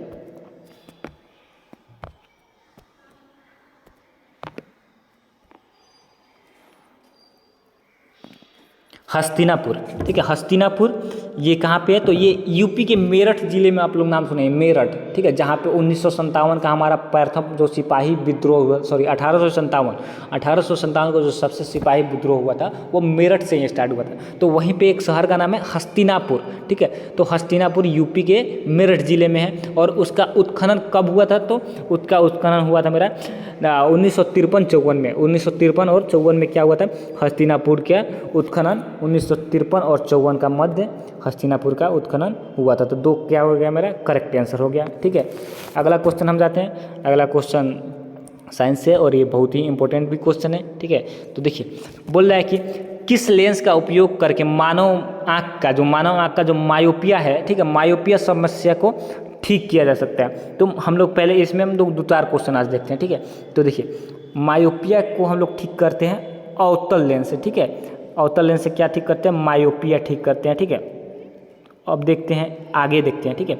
देखिए, और मायोपिया को हम क्या बोलते हैं, मायोपिया को हम बोलते हैं निकट दृष्टि दोष, यानी निकट दृष्टि दोष, ठीक है, ठीक है। और निकट दृष्टि दोष बोलते हैं तो इसको क्या होता है, दूर की वस्तु अस्पष्ट नहीं दिखाई देती है। निकट दृष्टि दोष में क्या होता है, दूर की वस्तु अस्पष्ट नहीं दिखाई देती है। तो निकट दृष्टि दोष पूछेगा तब भी हम लोग क्या यूज करेंगे, अवतल लेंस का यूज करेंगे। हम लोग निकट दृष्टि दोष को दूर कर सकते हैं, ठीक है। या जो वस्तु दूर के वस्तु जो स्पष्ट नहीं दिखाई देती है, ठीक है, तो दूर की वस्तु को स्पष्ट देखने के लिए हम लोग क्या होते हैं, उत्तल लेंस, यानी उत्तल 4 अक्षर है तो दूर की वस्तु देखने के लिए हम लोग क्या करते हैं, उत्तल लेंस यूज करते हैं। वहीं हमारे जब इसकी उल्टा जो दूर दृष्टि दोष अगर हम बोलते हैं कि दूर दृष्टि दोष हो गया है मेरा, यानी नज़दीक की वस्तु नहीं दिखाई देती, यानी उत्तल, यानी 3 अक्षर कम है, यानी नज़दीक की वस्तु नहीं दिखाई देती है। तो नज़दीक की वस्तु कम नहीं दिखाई देती है तो उसके लिए हम क्या यूज़ करते हैं, उत्तल लेंस। और इसको बोलते हैं हम लोग हाइपरमेट्रोपिया, ठीक है। मेट्रोपिया ये मायोपिया था और ये क्या हो गया, हाइपर मेट्रोपिया, मेट्रोपिया, ठीक है, हाइपर मेट्रोपिया, ठीक है। तो उत्तल लेंस से हाइपर मेट्रोपिया को दूर कर सकते हैं। उसमें क्या होती है, निकट यानी नज़दीक की वस्तु नहीं दिखाई देती है। और 3 मेरा है क्या होता है, प्रेस बायोपिया। प्रेस बायोपिया का हम लोग नाम सुने हैं, ठीक है। इसमें क्या होता है, ना ही निकट की वस्तु साफ दिखाई देती है, ना ही दूर की वस्तु साफ दिखाई देती है। उसको हम लोग क्या बोलते हैं, उसको हम लोग बोलते हैं प्रेस बायोपिया। क्या बोलते हैं, प्रेस बायोपिया। क्या बोलते हैं, प्रेस बायोपिया, जिसमें क्या बोलते हैं, बायोपिया। इसमें ना ही निकट की वस्तु दूर दिखाई देती है और ना ही इसमें दूर की वस्तु दूर दिखाई देती है। तो उसके लिए हम लोग क्या उपाय किए हैं, तो बाईफोकल लेंस, ठीक है। क्या है, बाईफोकल लेंस। बाईफोकल लेंस का यूज़ करके हम लोग क्या कर लेते हैं, तो प्रेस बायोपिया का इलाज कर लेते हैं, ठीक है, यानी इसकी चश्मा बनवा के, ठीक है। अगला मेरा चलते हैं क्वेश्चन।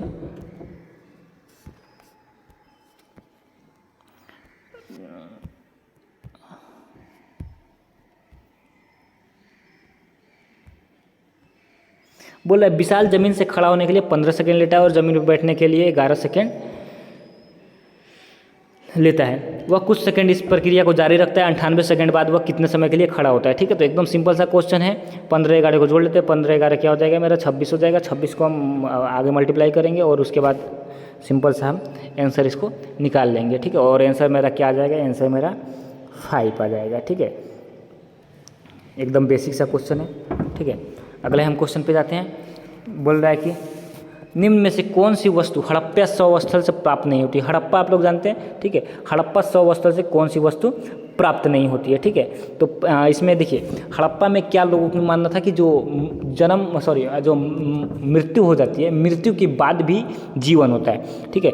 हड़प्पा सभ्यता के लोग को क्या मानता था कि मरने के बाद भी जीवन है, ठीक है। और उसमें वो विश्वास करते थे। इसलिए जब भी जहाँ भी हम लोग शव स्थल देखे हैं, यानी लोथल जैसे स्थानों पे, ठीक है, हम लोग जब शव स्थल देखे हैं हड़प्पा सभ्यता के, तो उसमें क्या मिल रहा है हमको, कब्रिस्तान में जो भी उनकी डेड बॉडी जहाँ पे दफनाई जाती थी, वहाँ में उनमें मिट्टी के बर्तन मिलते थे, अनाज मिलते थे, गहने मिलते थे, ठीक है। यानी लेकिन सूती कपड़ा, सूती वस्त्र अभी तक हमको कहीं से नहीं मिला है, ठीक है। तो हमको क्या आंसर सही हो जाएगा, हमारा आंसर सही हो जाएगा सूती वस्त्र नहीं मिला था, ठीक है। हड़प्पा के शव स्थल से क्या मिला था, सूती वस्त्र प्राप्त नहीं हुआ है अभी तक। मिट्टी का बर्तन प्राप्त हो चुका है, गहने प्राप्त हो चुका है, ताम्र शीशा प्राप्त हो चुका है, ठीक है। अनाज भी प्राप्त हो चुका है, लेकिन सूती का वस्त्र हम लोग प्राप्त अभी तक नहीं किए हैं, ठीक है। अगले क्वेश्चन पर हम लोग बढ़ते हैं। अगला क्वेश्चन है, बोल रहा है कि निम्न श्रेणियों में से कौन सी पश्चिमी घाट का भाग नहीं है, ठीक है। तो देखिए, पश्चिमी घाट का भाग नहीं है, ठीक है। तो जो कामेत है, हम लोग 4th जो जानते हैं कामेत, ठीक है। कामेत कहाँ पे, तो उत्तराखंड में है, ठीक है। कामेत कहाँ पे है, तो कामेत हमारा उत्तराखंड में है, ठीक है। तो ये मेरा क्या है, पश्चिमी घाट श्रेणी का भाग नहीं है, ठीक है। कामेत कहाँ पे, उत्तराखंड में है, ठीक है। अगले क्वेश्चन पे हम लोग बढ़ते हैं। अगला क्वेश्चन मेरा क्या है, बोल रहा है किस वर्ष केंद्र सरकार ने रेल बजट को आम बजट के साथ मिला दिया था, ठीक है। तो देखिए, हम लोग 1924 से, ठीक है, क्या है, देखिए 1924 से हम लोग जो रेल बजट था, ठीक है, उस समय रेल बजट को अलग क्यों रखा गया था, क्योंकि टोटल बजट का 82% भाग ही रेल बजट था, ठीक है, उस समय। तो उसीलिए रेल बजट को क्या था, आम बजट से अलग रखा गया था। 90-24, एक ये पॉइंट याद कर लीजिएगा, 90-24 से रेल बजट को आम बजट से अलग रखा गया था उसी समय से, ठीक है। और ये कब हम लोग का जो 2016 था, ठीक है, तो 2016 में फर्स्ट बार रेल बजट को आम बजट से अलग कर दिया गया था, ठीक है। हम लोग अगले क्वेश्चन पे जाते हैं, ठीक है। अगला क्वेश्चन है मेरा कृष्णदेव राय, ठीक है। कृष्णदेव राय आप लोग सुने हैं नाम, ठीक है, जो विजयनगर साम्राज्य का एक शक्तिशाली राजा थे, ठीक है। और विजयनगर साम्राज्य की स्थापना किसने की थी? तो हरिहर और बुक्का ने मिलकर विजयनगर साम्राज्य की स्थापना की थी, ठीक है। तो हम लोग देखिए बोल रहे हैं कि कृष्णदेवराय ने अपनी माता के नाम पे विजयनगर के समीप किस उपनगर की स्थापना की थी, ठीक है। तो देखिए उसमें नागलपुरम, ठीक है, नागलपुरम में क्या किया था? एक अपना उपनगर की स्थापना, कृष्णदेवराय ने अपने एक उपनगर की स्थापना नागलपुरम, यानी उनकी माँ के नाम था नागलपुरम, उसके नाम पे नागलपुरम में एक उपनगर की स्थापना की थी। उसके साथ साथ नागलपुरम मंदिर भी अपनी माँ की स्मृति में उन्होंने बनवाया था कृष्णदेवराय, ठीक है। और देखिए कृष्णदेवराय किस साम्राज्य से थे? तो विजयनगर साम्राज्य, ठीक है। विजयनगर साम्राज्य किस नदी के किनारे है? तो विजयनगर साम्राज्य, ये भी क्वेश्चन आता है, तो तुंगभद्रा नदी के किनारे है। किस नदी के किनारे है? तो तुंगभद्रा नदी के किनारे विजयनगर साम्राज्य है, ठीक है। देखिए और इसकी राजधानी कहाँ थी? तो इसकी राजधानी हम्पी थी। इसकी राजधानी कहाँ थी? इसकी राजधानी हम्पी थी। और आज जो हम्पी है, ठीक है, ये यूनेस्को की विश्व धरोहर में शामिल है। यूनेस्को क्या करता है? विश्व धरोहर का रिकॉर्ड बनाता है, ठीक है, और उसी में ये शामिल है, ठीक है, हम्पी, ठीक है। अगला हम क्वेश्चन चलते हैं अगला क्वेश्चन की तरफ, ठीक है। देखिए अगला क्वेश्चन मेरा क्या है, ठीक है, बोल रहा है कि एक गैस CaO यानी कैल्शियम ऑक्साइड के साथ क्रिया करती है, परंतु NaHCO3 के साथ वह गैस अभिक्रिया नहीं करती है, ठीक है। बोल रहा है कि कौन सी ऐसी गैस है जो CaO के साथ तो अभिक्रिया करती है लेकिन NaHCO3 के साथ अभिक्रिया नहीं करती है, ठीक है। देखिए हमको क्या आंसर मिलता है, ठीक है। देखिए जो कार्बन डाइऑक्साइड है, ठीक है, तो कार्बन डाइऑक्साइड क्या करती है? जैसे CaO प्लस CaO, देखिए यहाँ पे हम लिखते हैं CO2 प्लस CaO के साथ अभिक्रिया करके क्या बनाती है? CaCO3 बनाती है, ठीक है, CaCO3 बना देती है। लेकिन वही गैस Ca2 अगर हम बात करते हैं NaHCO3 से अभिक्रिया नहीं करती है, लेकिन NaHCO3 के अपघटन में CO2 मिलता है, ठीक है। तो हम लोग क्या याद करेंगे? जो CaO गैस है, ठीक है, यानी कैल्शियम ऑक्साइड कार्बन डाइऑक्साइड के साथ अभिक्रिया करती है लेकिन NaHCO3 के साथ अभिक्रिया नहीं करती है, ठीक है। अगला हम लोग क्वेश्चन देखते हैं, रीजनिंग का ये कटा हुआ है, ठीक है। अगला हम फिर क्वेश्चन देखते हैं, रीजनिंग का क्वेश्चन बोल रहा है कि अगर ब्रेन यानी B को क्या लिखे हैं? मल्टीप्लाई का साइन, R को परसेंटेज का साइन, A को डिवाइड का साइन। तो वैसे में ट्रेन को क्या लिखेंगे? तो ट्रेन को हम लोग क्या लिखेंगे? तो देखिए ट्रेन को क्या लिखेंगे? तो T को इसमें क्या लिखा है? T को इसमें लिखा है डॉलर का साइन, डॉलर। उसके बाद R को क्या लिखा है? तो R को हम लोग परसेंटेज का साइन, परसेंटेज, दो ऑप्शन ऊपर का गलत हो गया, ठीक है, दो ऊपर का ये गलत हो गया, ठीक है। अब बचा दो ऑप्शन, ठीक है। तो लास्ट हम मिला लेते हैं N को क्या लिखा है? मल्टीप्लाई का साइन, तो मल्टीप्लाई का साइन ये, तो मेरा फोर्थ क्या हो जाएगा? सही आंसर हो जाएगा, ठीक है। अगला मेरा क्वेश्चन चलते हैं, बोल रहा है कि भारत में नियंत्रक एवं महालेखक परीक्षक को उसके पद से हटाने की नियम किसके समान है, ठीक है। यानी जो भारत में जो महालेखक और महालेखक परीक्षक नियंत्रण जो उसके पद से हटाया जाता है, ठीक है, तो वह उसके नियम जो है वह नियम किसके समान है? तो उसके नियम किसके समान है? तो उसके नियम हमारे उच्चतम न्यायालय के न्यायाधीश, यानी जैसे हम लोग उच्चतम न्यायालय के न्यायाधीश को हटाते हैं उनके पद से, सेम वही नियम से हम लोग क्या नियंत्रक एवं महालेखक परीक्षक को उनके पद से हटा सकते हैं, ठीक है। और देखिए नियंत्रक एवं महालेखक परीक्षक की जो नियुक्ति होती है, नियुक्ति कौन करता है? तो नियुक्ति राष्ट्रपति करते हैं, ठीक है। 148 अनुच्छेद की तरह इनकी नियुक्ति होती है। हम लोग अनुच्छेद भी याद कर लेंगे इनकी, ठीक है। 148 की तरह प्रेसिडेंट नियंत्रक एवं महालेखक परीक्षक की नियुक्ति करती है और इसकी हटाने की प्रतिक्रिया उच्चतम न्यायालय के न्यायाधीश की समान है। तो थर्ड मेरा क्या हो जाएगा? सही आंसर हो जाएगा। अगले हम लोग क्वेश्चन की तरफ बढ़ते हैं, बोल रहा है कि शब्द सेरीकल्चर संबंधित है। तो देखिए सेरीकल्चर हम लोग क्या है? तो सेरीकल्चर रेशम से संबंधित है, रेशम, ठीक है। अब देखिए रेशम से क्या संबंधित है? सेरीकल्चर। हम लोग जानते हैं कि 60% जो भी हमारा रेशम उत्पादन होता है, ठीक है, रेशम उत्पादन में 60% भारत और चीन मिलके हमारा 60% दुनिया का रेशम का उत्पादन करता है। और रेशम उत्पादन को हम लोग किस नाम से जानते हैं, एक बहुत इंपॉर्टेंट क्वेश्चन, तो सेरीकल्चर के नाम से हम लोग क्या जानते हैं, रेशम उत्पादन को हम लोग किस नाम से जानते हैं, सेरीकल्चर के नाम से जानते हैं। अब देखिए बोल रहा है कि निम्नलिखित में से कौन सा विश्व की हानिकारक जल खरपतवार है। ठीक है, तो खरपतवार यानी वैसे चीज़ें जो क्या करती है, जो पोषक तत्व यानी पानी से क्या होती है, जल से पोषक तत्व खींच लेती है, यानी खरपतवार, जिसको कीटनाशक से हम लोग अलग करते हैं। ठीक है, तो आइचोर्निया जो है, ठीक है, आइचोर्निया क्या होती है, ये खतरनाक यानी हानिकारक, ये क्या है, हानिकारक खरपतवार के श्रेणी में हम लोग इसको जानते हैं। ठीक है, तो इसको हम लोग आंसर लगाते हैं आइचोर्निया। आइचोर्निया हम लोग क्या है, ठीक है, तालाब वाला में छोटे छोटे पत्ते की तरफ होते हैं, बीच में फूल खिले होते हैं। ठीक है, इसको बोलते हैं हम लोग आइचोर्निया। ठीक है, ये हानिकारक खरपतवार है। ठीक है, बाकी सारे ये हानिकारक खरपतवार नहीं है। अगले क्वेश्चन की तरफ हम लोग बढ़ते हैं। चलिए, बोल रहा है कि निम्नलिखित में कौन सा देश सार्क का सदस्य नहीं है। ठीक है, देखिए सार्क, ठीक है, जो भी साउथ एशियन जो भी देश हैं, ठीक है, उनको मिलके एक हम लोग एक कमेटी बनाए थे जिसको बोलते हैं हम लोग सार्क के नाम से। ठीक है, तो जो सार्क के नाम से है, इसमें हम लोग इसका हेडक्वार्टर पूछता है, मेरा हेडक्वार्टर कहाँ पे है, तो मेरा सार्क का हेडक्वार्टर नेपाल की राजधानी याद करने के एकदम काठमांडू में इसकी हेडक्वार्टर है। सार्क की हेडक्वार्टर कहाँ पे, काठमांडू में। अभी तक इसमें कितने सदस्य हैं, 8। सबसे लास्ट वाला सदस्य कौन था, अफगानिस्तान था। अफगानिस्तान सबसे लास्ट में सदस्य था। हम तो एक बार याद फिर कर लेंगे सार्क में कितने देश हैं, तो अफगानिस्तान है, बांग्लादेश है, ठीक है, अफगानिस्तान हो गया, बांग्लादेश हो गया, भूटान हो गया, ठीक है, भूटान के बाद मेरा भारत हो गया, भारत के बाद मालदीव हो गया, मालदीव के बाद मेरा नेपाल, नेपाल के बाद मेरा पाकिस्तान, पाकिस्तान के बाद मेरा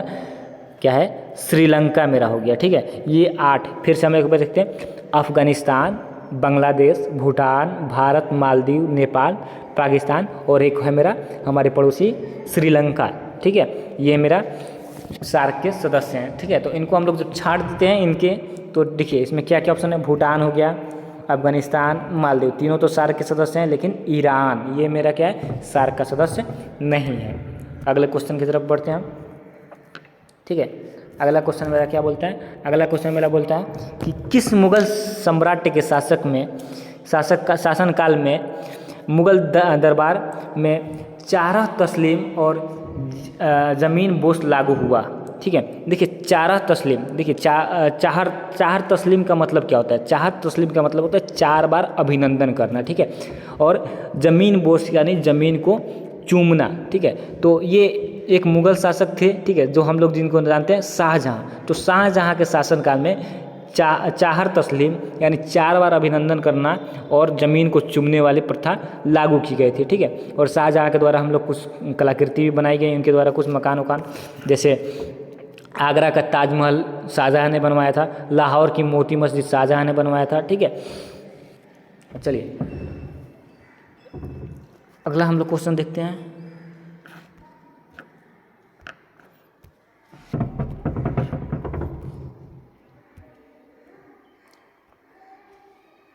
बोल रहा है कि बौद्ध धर्म में उपदेश देने हैं तो किस भाषा का प्रयोग किया जाता था। ठीक है, बौद्ध धर्म के बारे में आप लोग जानते हैं। ठीक है, तो बौद्ध धर्म में जब भी हम लोग उपदेश देने के लिए उस समय की भाषा, किस भाषा की उपयोग करते थे लोग, तो पाली भाषा जो है, पाली, ठीक है, पाली भाषा में बौद्ध धर्म के लोग अपना उपदेश देते थे। एकदम याद रखिएगा, बौद्ध धर्म के लोग जो भी अपना उपदेश देते थे, बौद्ध धर्म के उपदेश देने हेतु तो पाली भाषा में उपदेश देने का प्रयोग करते थे। ठीक है, और बौद्ध धर्म में जो महात्मा जो बुद्ध थे, ठीक है, तो बुद्ध जी ने अपना पहला जो उपदेश दिया था वो सारनाथ में ही दिया था। ठीक है, और वो भी मेरा पाली भाषा में दिया था। ठीक है, और बुद्ध जी की जो मृत्यु हुई थी, ठीक है, मृत्यु को क्या बोलते हैं, मृत्यु को कुशीनगर में, कुशीनगर आप जगह का नाम सुने जो यूपी में है, ठीक है, वहीं पे बुद्ध की मृत्यु हो गई थी। ठीक है,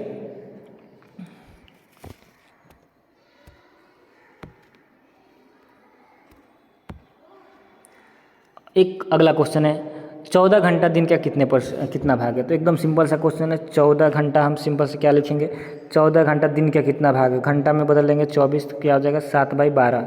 ठीक है, यानी ऑप्शन बी सही हो जाएगा। ठीक है, 7/12। ठीक है, अगले क्वेश्चन पे तरफ हम लोग बढ़ते हैं। बोल रहा है कि अनुचुंबकत्व पदार्थ चुंबक को, यानी अनुचुंबकत्व पदार्थ चुंबक को क्या करते हैं, क्षीण बल द्वारा विकर्षित होते हैं, गलत आंसर है। चुंबक के प्रबल द्वारा विकर्षित होते हैं, ये भी गलत आंसर। चुंबक की प्रबल बल द्वारा आकर्षित होते हैं, ये भी गलत होते हैं। चुंबक की और क्षीण बल द्वारा आकर्षित होते हैं, ये सही है। ठीक है, तो अनुचुंबक पदार्थ चुंबक से क्या करते हैं, चुंबक की ओर क्षीण बल द्वारा आकर्षित होते हैं। तो क्या मेरा आंसर सही हो जाएगा, चुंबक की ओर क्षीण बल के द्वारा, जो अणुचुंबक है, ठीक है, वो चुंबक की ओर क्षीण बल यानी कम बल के द्वारा आकर्षित हो जाते हैं एकदम। ठीक है, अगला हम लोग क्वेश्चन पे जाते हैं। बोल रहा है कि अगला क्वेश्चन कि किस मौर्य स्तंभ, ठीक है, किस मौर्य स्तंभ के शीर्ष पे एक विशाल हाथी स्थापित है। ठीक है, देखिए तो एक स्तंभ बनाया गया था। ठीक है, और ये स्तंभ अशोक का ही स्तंभ बनवाया गया था। ठीक है, तो ये और अशोक ने ये स्तंभ बनाने की, हाथी वाली स्तंभ बनाने की प्रेरणा कहाँ से ली थी, फारसी और यूनानों से ली थी। फारस और यूनान के जो भी लोग थे उनसे ये अशोक ने ये प्रेरणा ली थी। ठीक है, और ये जो स्तंभ बनते थे ये बलुआ पत्थर से बनाए जाते थे। ठीक है, तो मौर्य स्तंभ एक बना है। ठीक है, जिसके शीर्ष पे क्या है, हाथी है। अभी तक जितने हम लोग मौर्य स्तंभ के बारे में सुने हैं, इसके शीर्ष पे क्या है, शेर वाले पिक्चर थे। ठीक है, लेकिन ये मौर्य स्तंभ बनाया गया था और इसका जो शीर्ष पे एक हाथी का, विशाल हाथी का प्रतिमा बनाई गई है। ठीक है, तो वह स्तंभ का नाम क्या है, तो वह स्तंभ का नाम हम लोग है शंकिसा स्तंभ। क्या नाम है, शंकिसा स्तंभ। ठीक है, लौरिया वाले में नहीं है, रामपुरवा स्तंभ नहीं है, सारनाथ नहीं है। ठीक है, वह क्या है, शंकिसा स्तंभ, यानी ऑप्शन सी मेरा शंकिसा स्तंभ। ठीक है, तो शंकिसा स्तंभ क्या है, उस पर जो शीर्ष पे है हाथी बनाया गया है। ठीक है, अगला क्वेश्चन पे हम लोग पढ़ते हैं। अगला क्वेश्चन बोल रहा है कि पर्यावरण संरक्षण के बारे में जागरूकता फैलाने में सहायक पुस्तक, ठीक है, साइलेंट स्प्रिंग के लेखक। ठीक है, तो सबसे पहले जो पर्यावरण संरक्षण थे, ठीक है, पर्यावरण संरक्षण में, ठीक है, जो जागरूकता फैलाने वाले जो के लिए एक पुस्तक लिखा गया था। ठीक है, उस पुस्तक का क्या नाम था, साइलेंट स्प्रिंग, यानी एकदम साइलेंट स्प्रिंग पुस्तक। और इस पुस्तक के नाम लेखक कौन थे, तो रेचल कार्सन। ठीक है, साइलेंट स्प्रिंग पुस्तक के लेखक कौन थे, तो रेचल कार्सन। ठीक है, एक ही में कार्सन, ठीक है, थोड़ा मिस्टेक हो गया, रेचल कार्सन। ठीक है, रेचल कार्सन क्या थे, तो साइलेंट स्प्रिंग के लेखक रेचल कार्सन थे। ठीक है, अगला क्वेश्चन हम लोग अगला क्वेश्चन की तरफ जाते हैं, मैथ्स का। ठीक है,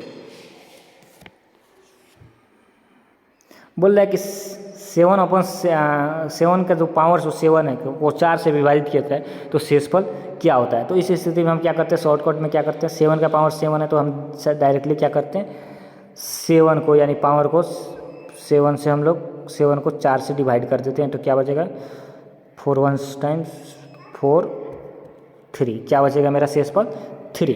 ठीक है, शॉर्टकट में क्या हम डालते हैं कि जो भी पावर 7 के पावर 7 है उसमें हम लोग 4 से जो भी डिवाइड करते हैं तो रिमाइंडर वही बचता है। ठीक है, तो आंसर मेरा क्या हो जाएगा, 3 हो जाएगा। ठीक है, अगला हम लोग क्वेश्चन पे पढ़ते हैं, तिलैया बांध। ठीक है, तिलैया बांध का नाम आप लोग सुने। ठीक है, तो तिलैया बांध बोल रहा है कि तिलैया बांध किस नदी पे है। ठीक है, तो देखिए तिलैया बांध किस नदी पे है, तो ये क्या है, बराकर नदी पे है। कहाँ पे है, तिलैया बांध बराकर नदी पे, बराकर। ठीक है, बराकर नदी पे तिलैया बांध में स्थित है। और बराकर नदी कहाँ पे है, तो बराकर नदी कहाँ से बहती है, झारखंड के कोडरमा जिले में बराकर नदी है। ठीक है, झारखंड कहाँ पे, झारखंड जो बिहार से नवंबर में 2000 में अलग हो गया था। ठीक है, उससे पहले बिहार का ही भाग था। ठीक है, झारखंड, तो झारखंड के बराकर जिले में झारखंड के कोडरमा जिले में बराकर नदी पे तिलैया बांध है। तिलैया बांध कहाँ पे है, तो झारखंड में किस नदी पे है, तो बराकर नदी पे है। ठीक है, अगले क्वेश्चन पे हम लोग बढ़ते हैं।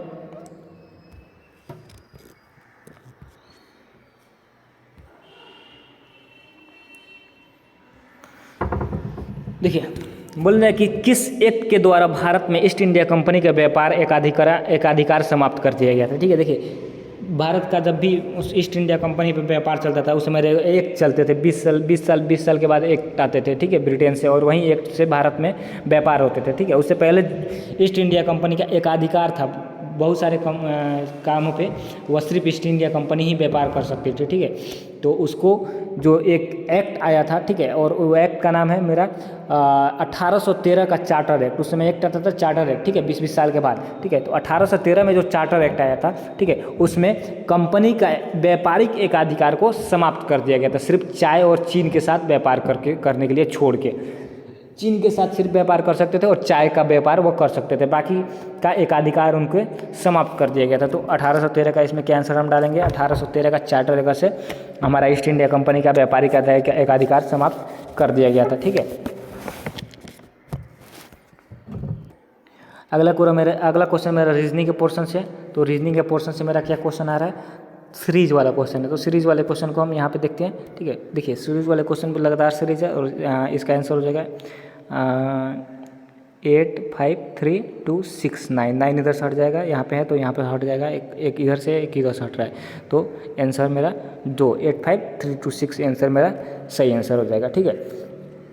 आगे मेरा क्वेश्चन है, बोल रहा है कि कोडरमा के खनन के लिए जाना जाता है, कोडरमा, ठीक है। तो ये कोडरमा पहले कहाँ पे है, तो कोडरमा मेरा है झारखंड में, और सबसे ज़्यादा अभ्रक हमको कहाँ मिलता है, तो झारखंड में। कोडरमा एक जिला का भी नाम है, ठीक है। अभी हम पीछे क्वेश्चन में बताए थे कि कोडरमा जिले में ही तिलैया बांध स्थित है, ठीक है। तो और तिलैया बांध बराकर नदी पर बनाया गया था। यहीं झारखंड जिले के कोडरमा जो जिला है, कोडरमा जिले में अभ्रक के खनन के लिए जाना जाता है, ठीक है।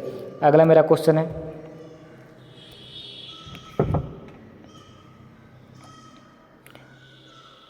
बोल रहा है कि निम्न में से कौन सा कथन प्रत्यावर्ती धारा यानी डीसी करंट के लिए सही है, ठीक है। प्रत्यावर्ती धारा, ठीक है, डीसी करंट और प्रत्यावर्ती धारा, ठीक है। बोल रहा है कि सबसे पहले देखिए, बोल रहा है कि प्रत्यावर्ती धारा है ना, हाँ, यह लंबी दूरी तक संचारित किया जा सकता है, ठीक है।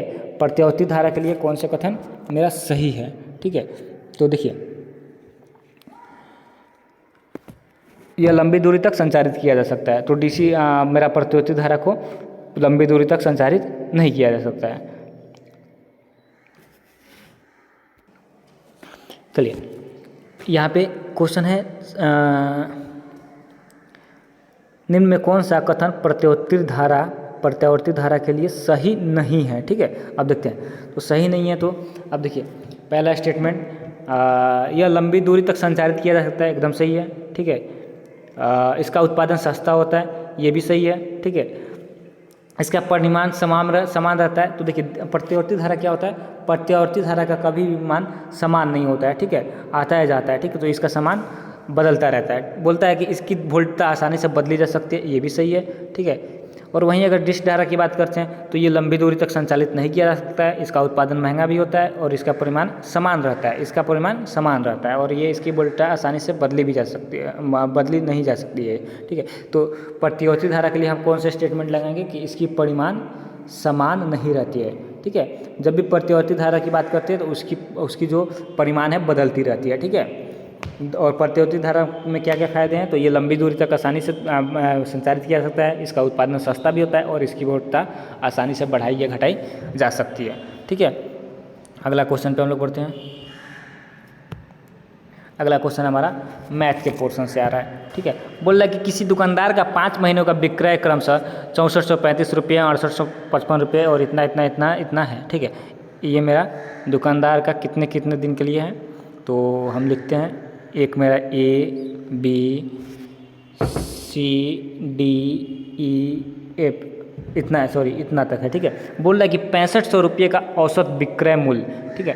तो 5 का है, तो पाँचों को हम जब जोड़ेंगे तो हमारा आंसर क्या हो जाएगा, पाँचों को जोड़ने के बाद मेरा आंसर, ये पाँचों को जोड़ेंगे तो मेरा आंसर क्या आ जाएगा, लगभग 34,009, यानी 6 के लिए औसत क्या है, टोटल औसत निकालेंगे तो 6 के लिए इतना है, और 6 के लिए हम क्या करेंगे, 6 को हम मल्टीप्लाई कर देंगे, ठीक है। कितने की औसत से, 6500 की औसत से, ठीक है।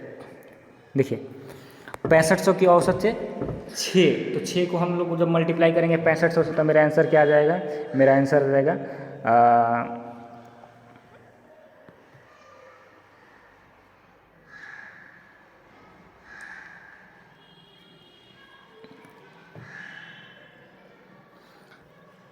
एक सेकंड इरेज कर लेना दीजिए।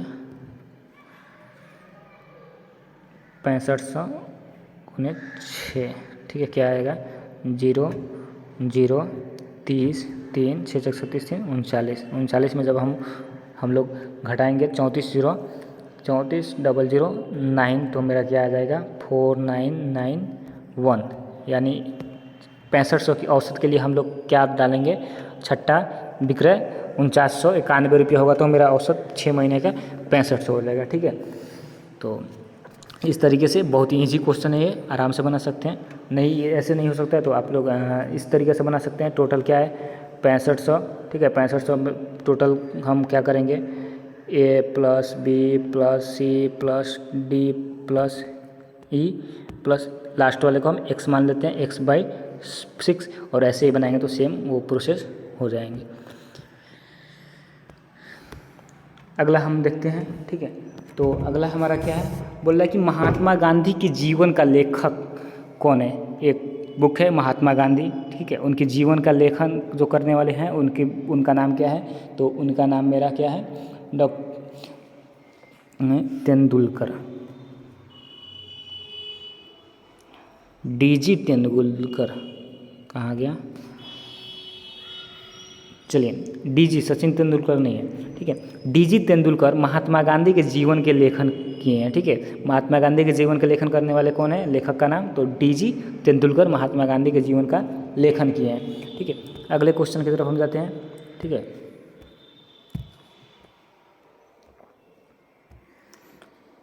ठीक है, अगला क्वेश्चन है मेरा, रेगुर मिट्टी किस नाम से जानते हैं। ठीक है, तो रेगुर मिट्टी को हम दूसरा किस नाम से जानते हैं, तो काली मिट्टी को हम लोग किस नाम से जानते हैं, रेगुर मिट्टी के नाम से जानते हैं। ठीक है, रेगुर मिट्टी को हम काली मिट्टी भी बोलते हैं। ठीक है, महाराष्ट्र में, मध्य प्रदेश में ये मिट्टी सबसे ज़्यादा मिट्टी ये मिलती है कहाँ पे, तो महाराष्ट्र में, और इसमें सबसे अच्छी किस चीज़ की खेती होती है, कपास की खेती के लिए सबसे अच्छी मिट्टी कौन सी है, रेगुर मिट्टी या काली मिट्टी। ठीक है, अगला हम लोग देखेंगे, अगला हम लोग का बोल रहा है कि नामेरी बांध अभ्यारण्य। ठीक है, नामेरी बांध अभ्यारण्य भारत के किस राज्य में स्थित है। ठीक है, तो नामेरी बांध अभ्यारण्य भारत के किस राज्य में स्थित है, तो नामेरी यानी असम में हमारी नामेरी अभ्यारण्य है, उसके साथ बाघ अभ्यारण्य। ठीक है, याद रखिएगा, नामेरी कौन सा है, बाघ अभ्यारण्य। ठीक है, असम में नामेरी बाघ अभ्यारण्य। ठीक है, दूसरा इसके साथ साथ असम में क्या है, मानस है, जो मानस काफ़ी प्रसिद्ध है, बहुत बार क्वेश्चन भी आ भी गया है। मानस राष्ट्रीय उद्यान कहाँ पे है, तो असम में है। ठीक है, मानस के साथ साथ काजीरंगा, ठीक है, उसके बाद काजीरंगा राष्ट्रीय उद्यान है। ठीक है, काजीरंगा राष्ट्रीय उद्यान कहाँ पे, असम में है। ठीक है, अब उसके अलावा एक और हम देख लेते हैं, जो कर्नाटक में स्थित है। ठीक है, बांदीपुर। ठीक है, आप लोग नाम सुने हैं, ये भी फेमस है, बांदीपुर। जो बांदीपुर राष्ट्रीय उद्यान है ये कहाँ पे, ये कर्नाटक में है। ठीक है, तुंगभद्रा भी आप लोग नाम सुने, तुंगभद्रा जो विजयनगर साम्राज्य इस तुंगभद्रा नदी के किनारे पे फला फूला, और उसी का एक वो कर्नाटक में ही एक तुंगभद्रा अभ्यारण्य भी है। ठीक है, रिलेटेड हम क्वेश्चन याद कर लेंगे।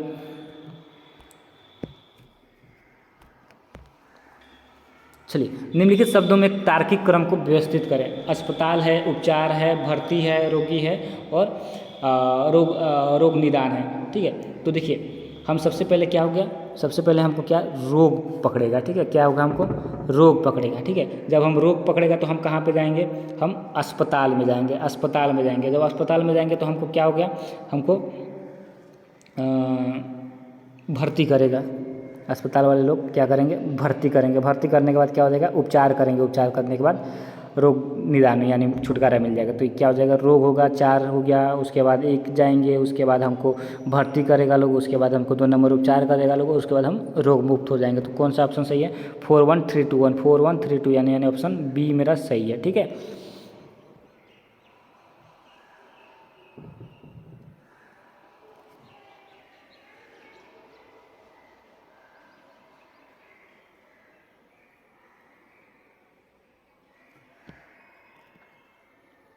अगले क्वेश्चन पे बढ़ते हैं हम।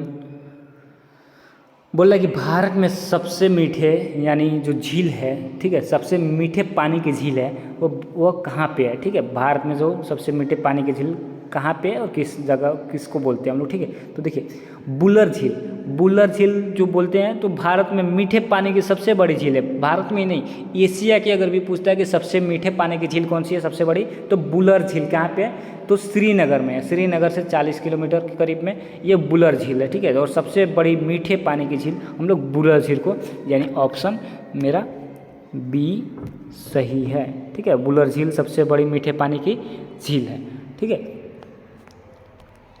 अगला क्वेश्चन हम देखते हैं।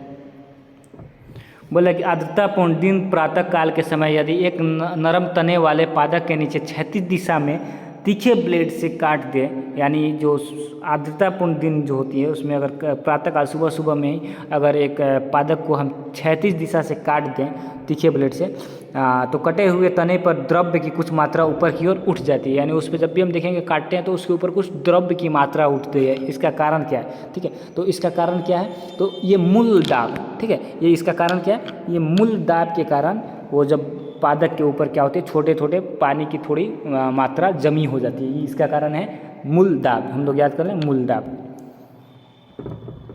अगला क्वेश्चन है मेरा, सल्तनत काल के दौरान दीवाने अर्ज विभाग था, ठीक है। देखिए सल्तनत काल, ठीक है, सल्तनत काल के दौरान दीवाने अर्ज, ठीक है, ये भी इंपॉर्टेंट क्वेश्चन है। दीवाने अर्ज विभाग था, तो दीवाने अर्ज ऑप्शन हाइड हो गया, ठीक है। तो दीवाने अर्ज विभाग को हम लोग किस विभाग के नाम से जानते थे, तो दीवाने अर्ज विभाग को हम लोग सैन्य विभाग यानी रक्षे विभाग, सैन्य विभाग के नाम से हम लोग जानते थे।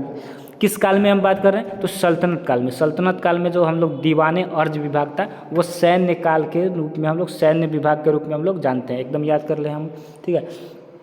नेक्स्ट क्वेश्चन की तरफ हम बढ़ते हैं, ठीक है।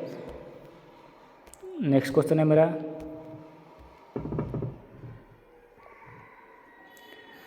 बोल रहा है कि पीटी द्वीप अभ्यारण्य, ठीक है। पीटी द्वीप अभ्यारण्य पक्षी अभ्यारण्य कहाँ स्थित है, ठीक है। देखिए पीटी द्वीप, अब देखिए पीटी द्वीप क्या होता है, ठीक है।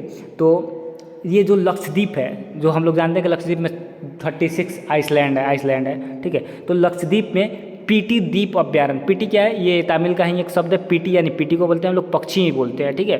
तो पीटी द्वीप पक्षी अभ्यारण्य कहाँ पे स्थित है, तो ये लक्षद्वीप में स्थित है, ठीक है।